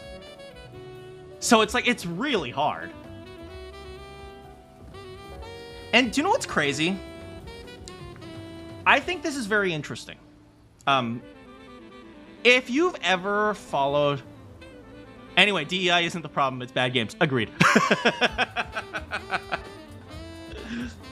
Agreed. Like, DEI isn't a problem. It ends up just being more of like a symptom that indicates a larger thing, right? It's kind of like, when your nose is runny. It's like, often that means you have a cold. Sometimes your nose is just runny, right?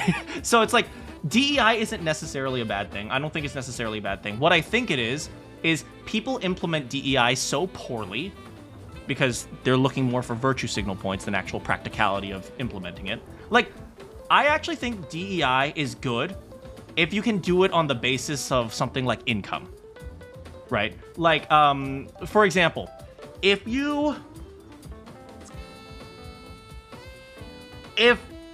someone is really talented in programming, but they have trouble paying for college, I say you can disproportionately give that person money. I think that's perfectly fine. I have no problem with my tax dollars, at least a portion of them, going to people who are very talented, who get into college but they can't afford it. I think that's okay. Right? It's usually white men implementing the DEI. I actually think it's white women, but because of HR, right? But it's like, and if it's poor, let's be honest here, it will disproportionately affect minorities or immigrants or people, inner city, right? It will disproportionately affect those people. So you can argue that by implementing it based on socioeconomic status or based on like income or so on and so forth, it will disproportionately, it will be a benefit to minorities more than it will be a benefit to white or Asian, so on, right? I still think that's okay because it's implemented in a way that is specifically based on, socioeconomic standards, which is it's a much more obvious indicator of success and failure than races. It's definitely the white women get shafted. Yeah, so like, if you implement things like DEI, I don't like calling it DEI, diversity, equity, inclusion. I just like it called like economic, socioeconomic, whatever, right? I don't really believe DEI being the problem. I think everyone deserves a fair chance. If the scales are tilted, so why not? Yes, I agree, but the question is, what do we use the scales for, right? How do we measure the scales, right?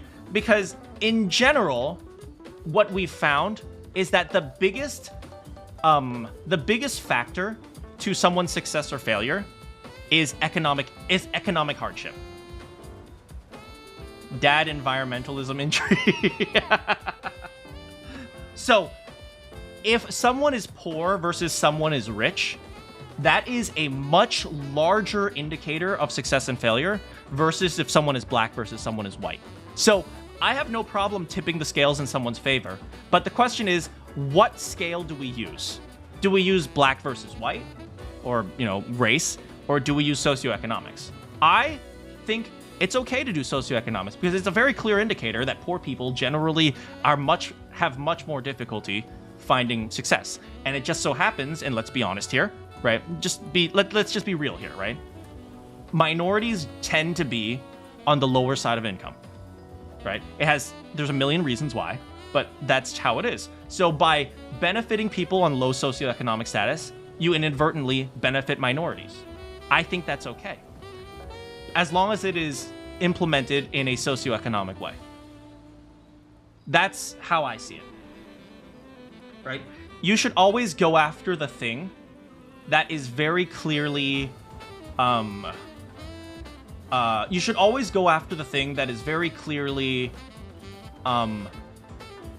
major factor, right? So it's like, if you look at, rich black people versus rich white people versus rich Asians versus rich, Mexican people versus rich Filipinos. Generally, those are even across the board. Right? Economic disparity should be the model, and economic disparity tends to affect minorities larger than the degree than the major population. Yeah, absolutely. I think, not just personally, right? In terms of fairness, that's the way to do it, right? Because we have economic models. We know that income or access to money, access to opportunities, those things are much larger than race. It's like race plays a very, very small percentage of success. If you actually break down the statistical or the economic models, and you break them down into individual factors, you see that income and socioeconomic status is a much bigger player than any.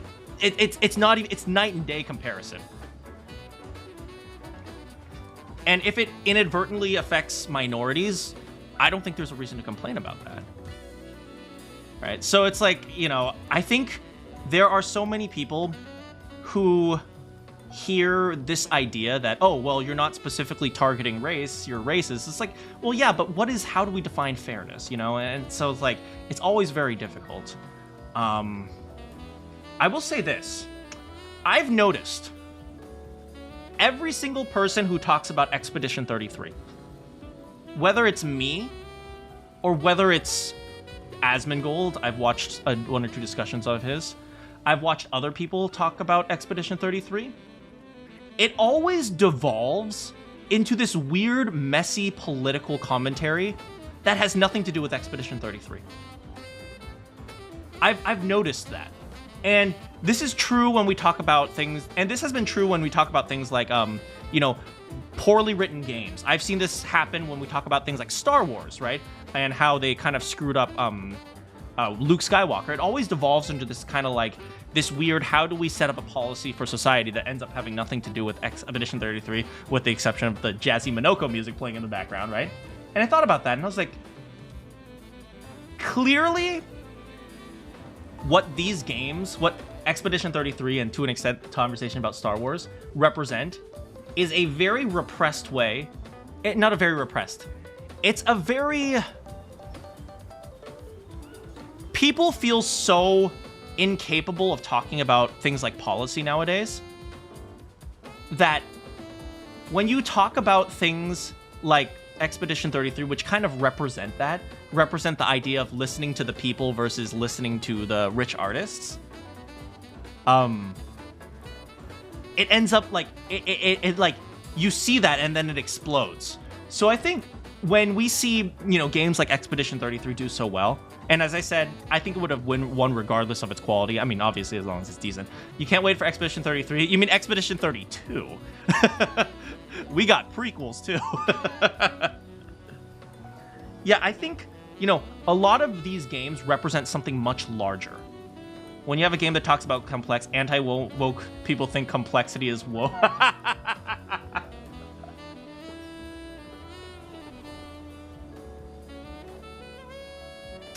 Yeah, anti-woke people think complexity is the woke. Yeah, and I think it's nuanced on every side, right? You know, if you don't say... you're like, if you don't say white people are evil, you're a Nazi, right? But if you do say... but if you don't say black people are evil, then you're Black Lives Matters or something like that. It's like, wait, is it possible that it's more complex than people realize? No.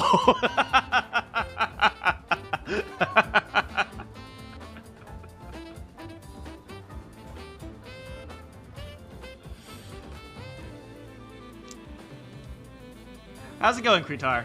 We're just randomly talking about a Expedition 33 and how it just completely devolved into random political mumbo jumbo. But yeah, I legitimately think Expedition 33, when you see games or movies that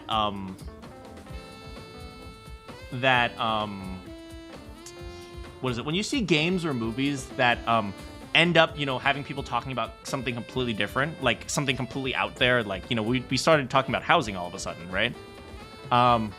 When you see that, you realize that this game hits on something that's a lot more complicated than just the story itself. Sometimes it's the atmosphere that surrounds it. I just want characters that are cool regardless of appearance and not have personality hinge on the one unimportant thing about them. That's real. Yeah, it is. Man, sometimes games like hit on something that is so much different than like what it thought it did. I did beat the main story.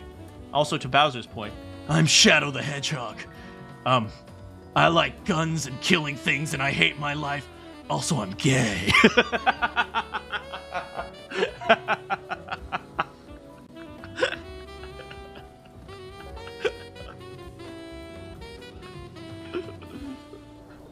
Also, I'm gay.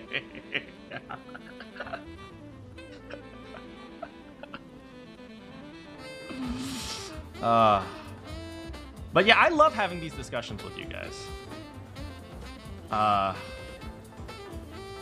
Anti-woke people want media to go backwards to the old Westerners, where the good guy wears the white hat and the bad guy wears the black hat. Hey, boy! You best get out of here, boy! Yeah, you always have the bad guy, he talk like this. I'm gonna give you 10 seconds before I start shooting. And then the Texas Ranger's like, I don't think you're gonna be shooting nothing.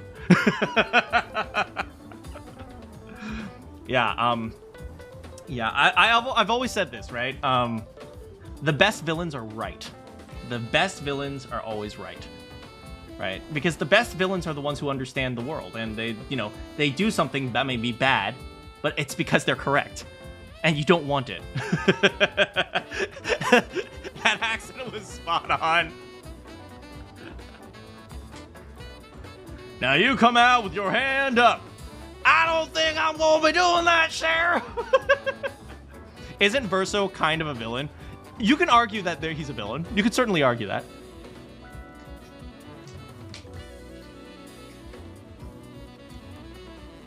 Yeah, I think it's definitely both ways. You know, I think, you know, it's difficult to even describe the terms woke and anti-woke anymore. It's become so meaningless, you know what I mean? But like real anti-hero moment. But it's like, let's say woke is the people who are like really pushing these like overly political, empathy-based ideas, and anti-woke is the people who are fighting against that. I will say, like,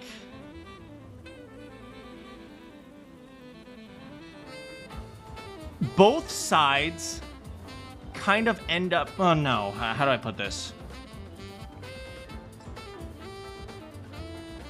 I'd say you have a math exam. I wish you the best. You'll be fine, though. You're smart. I will say it's more like this, right? I think we need to be more capable of handling mature conversations. It's like conversations that use, like...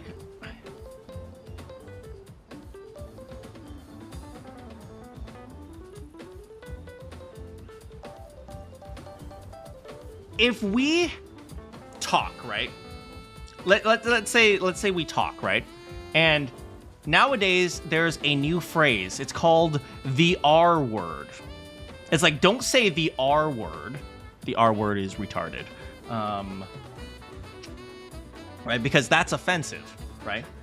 If we cannot even communicate without saying particular words, it's like we're foolish to think that anything's going to happen. Anything's going to ever get resolved.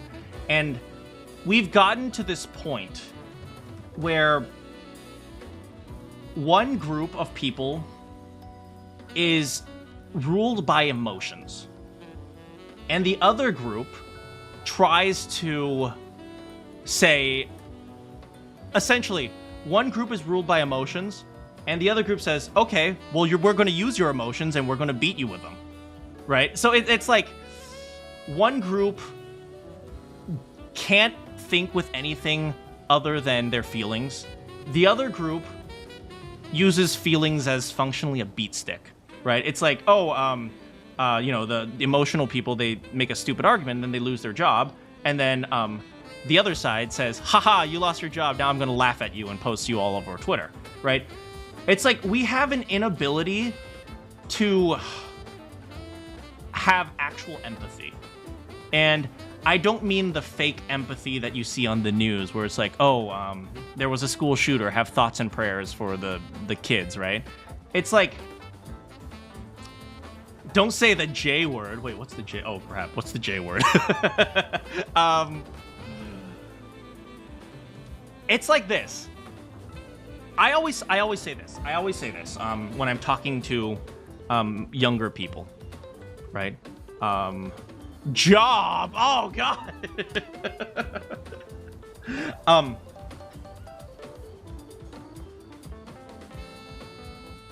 Or younger people as in people who are mature enough, like college students kids. You know, people, like, there are a lot of college students who are, like, out there protesting and because they're like, oh, we stop hate and stuff like that, right? I always ask them, do you have empathy for school shooters? And that makes them very, very confused. Because it's very easy to feel empathy with people you agree with. You know? It's like, of course you feel empathy for the people who are fighting for you. It's like, but can you feel empathy for someone you hate? And we have lost the ability, I think, as a group of people, especially, I think, partially due to how much time we spend on the internet, surrounded by people who agree with us, that we end up demonizing everyone who doesn't. Right? And so we have lost this ability to acknowledge the fact that we can disagree and still have empathy for each other. Or, like, people can go through hardships, or people can be bad people, but we can still empathize with them, right?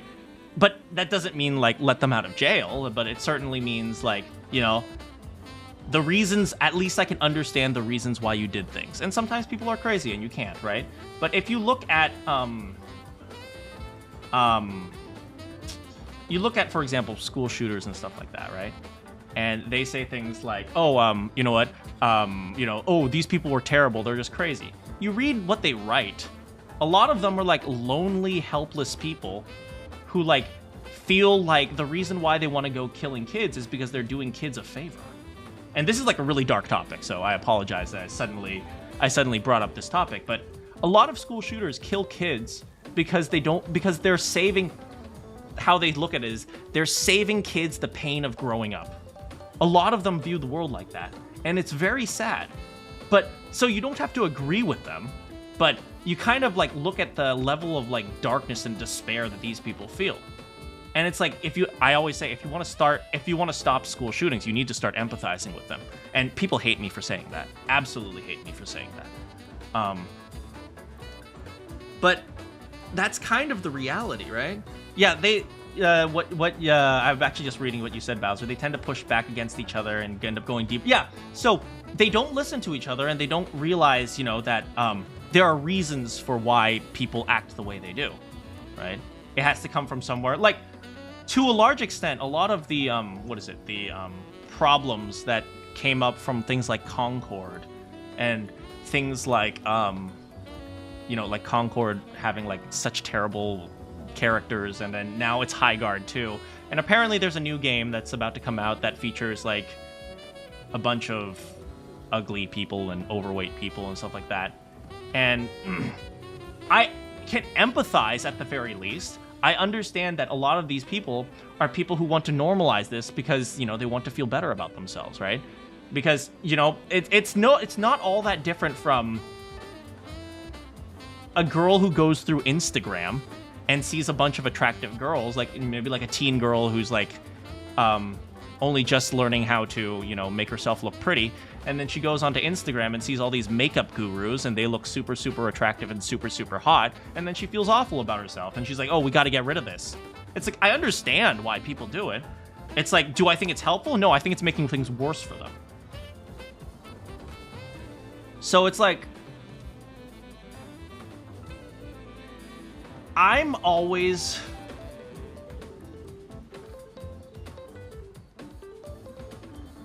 At least where I stem from at least in terms of AI and stuff, I always try to exist where I can communicate with both sides in terms of engineers and in terms of the voice actors, right? And in terms of like the whole strike thing, right? And I think that skill that I've ended up developing ends up being more helpful than anything else, There are people with problems, that's all it takes just to reach out to them, but also like real evil people in the world who just like to hurt people. If you ask me, I think really, really, really evil people who like to hurt people, they exist, but they are very, very rare. I think they are very, very rare. You guys know the whole Hitler baby question? If you go back in time to would you have the option to kill baby Hitler, would you? My general response to that is a response that nobody likes. I usually say, like, I would try to go back in time and ensure that Hitler gets raised into a proper adult. That is usually my response. I mean, maybe it might affect the timeline and someone even worse will come up. Beside the point. But if you ask me, the people who really want to hurt people are rare, right? Here's something my writing teacher told me a lot. It's a writing class, so take it with a grain of salt. But, I think it's true in psychology. All villains are victims, right? All the best stories out there, and like I said, you're absolutely right. There are some people who just like to hurt others. Totally true. But if you look at, all the best stories, I'm going to use Luis because he's a fantastic villain.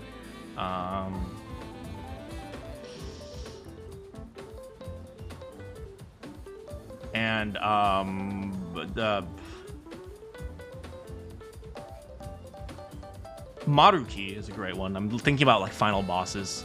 Maruki is a fantastic one as well. And who else? Well, a lot of final bosses, right? The best games with the best villains, they are the ones you empathize with more than the hero, right?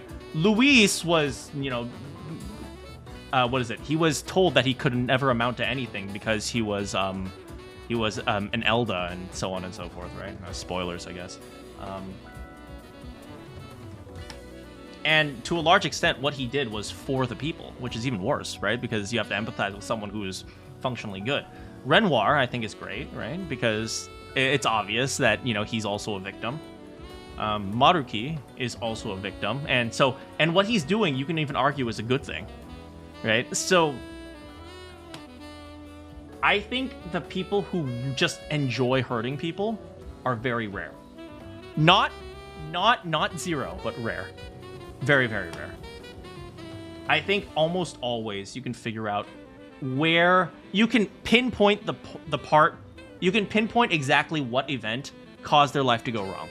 And it's usually like a series of a bunch of different things. But I always say, you know, I sometimes tell people this. It's like, okay, maybe you don't empathize with these terrible people. But what if your mom was shot? And then someone, you know, injected your dad with neurotoxins. And then they, you know, ran over your dog. And then they, you know, and then they tortured your sister. And he was rich, so he didn't even go to court. He went out scot-free. Do you think you'd still be the same person? It's like, well, of course not. Right? People can become evil very quickly. There is a great, not a biographical, like a series of primary sources called Ordinary Men. I think I've talked about this before. Ordinary Men, Reserve Police Battalion 101 and the Final Solution by Christopher Browning, right? It is a story of how Poland, or the people in Poland, turned ordinary people into Nazi executioners. And it is a really, really, really crazy book. Because it talks about how many evil people, how normal people can become like evil monsters with just a few things.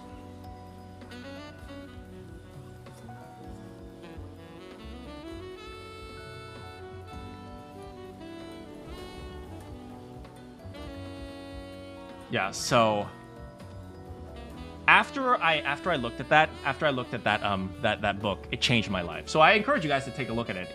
It's called Ordinary Men by Christopher Browning. It's a fantastic read. I don't read anymore. I don't know how to read. I forgot how to read. But it is a fantastic piece of literature.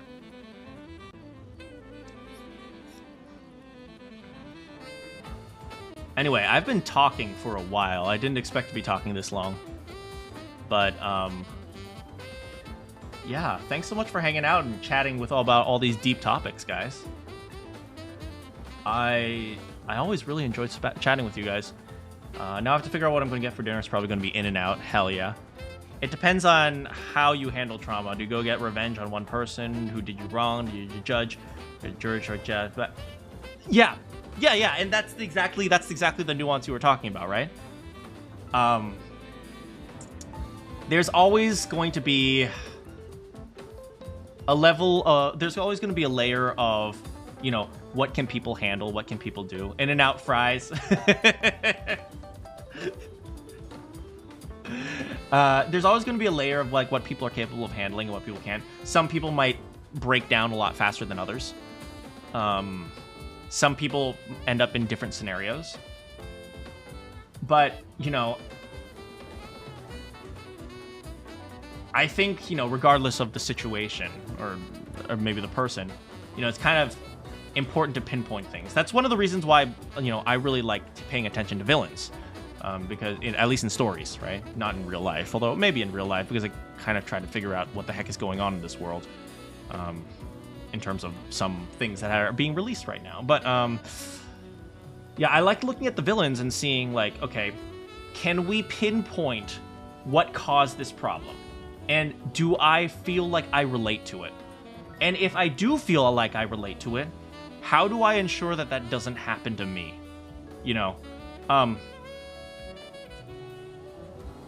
I don't mean this to be an insult, but this is kind of like a reality thing. You, as in me as well, you are closer to Hitler than you are to Jesus. That is a philosophy I live with. It's kind of serves as a reminder that if I let myself go, I can become evil and heinous.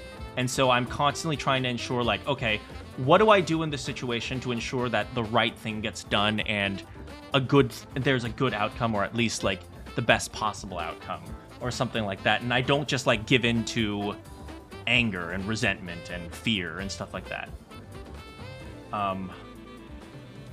Yeah, so I think, you know, I think that's such a valuable thing. And I know there are plenty of people who are really pissed off when I say that. It's like, I'm not. It's like, no, you're if you're denying it right now, you probably are.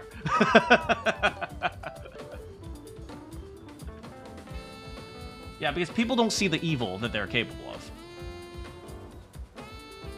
You know, how to be a good person, like my philosophy. How to be a good person is be a person capable of incredible evil and use that for good. That's how I see it, right? So I'm always reminding myself, okay, if something goes wrong, I can be a terrible person. So I remind myself I don't want to be a terrible person. And so I constantly try to keep that in check. And there are people who push me, man. There are people who really like to push me. It's like, oh, well, you said you're a bad person. See, right now you're being a Hitler. It's like, oh, God. But, you know, it's an inner philosophy. Don't use it as an examination of yourself. Don't use it as, like, a way to apply what other people tell you or something like that, right? It's a philosophy that you have to judge on your own. Dang, my dad rubbed off on me a lot more than I thought. Here I am talking about proper philosophies on how to regulate your inner thoughts. I told you guys, my dad is kind of Taoist. He's not really religious, but like he follows all these like super monk-like philosophies. He's like, if you cannot even regulate your internal self, how can you ever help others or something like that? Again, nuance, you want to have dark and light aspects. If you're light, you won't be willing to make some type choices that you exactly, right? I just totally random on that. Do you know what types of characters I love? The underground mob bosses that end up being like the underground gray police. It's one of the reasons why I really liked do you guys remember Yakuza Like a Dragon? I freaking loved that game because it was about the virtues of whorehouses and drugs. That was such a good game. Right? And it was about the Yakuza and how like, hey, there are some things that the cops cannot do, so we are criminals and we do it. It's such, oh man, I wish I could forget that game and replay it. Such a good game. And the son of the mob boss, he becomes the governor. It's like, oh man, if you want nuance, that's a great game. Talking about 100% light and dark versus like all the areas in the middle. And then you have this one guy who creates a movement to try to get rid of all the sin in Japan. Bleach Japan! Or BJ. And then it turns out the dude who, spoiler I guess, and it turns out the dude who created that is a mob boss. It's just, that is a good story, man. I need more stories where I can date adult women and not date high school. I need to think before I speak.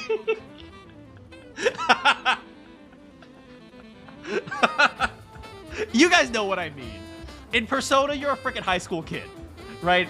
I want more video games about 40-year-old incels who play Dragon Quest.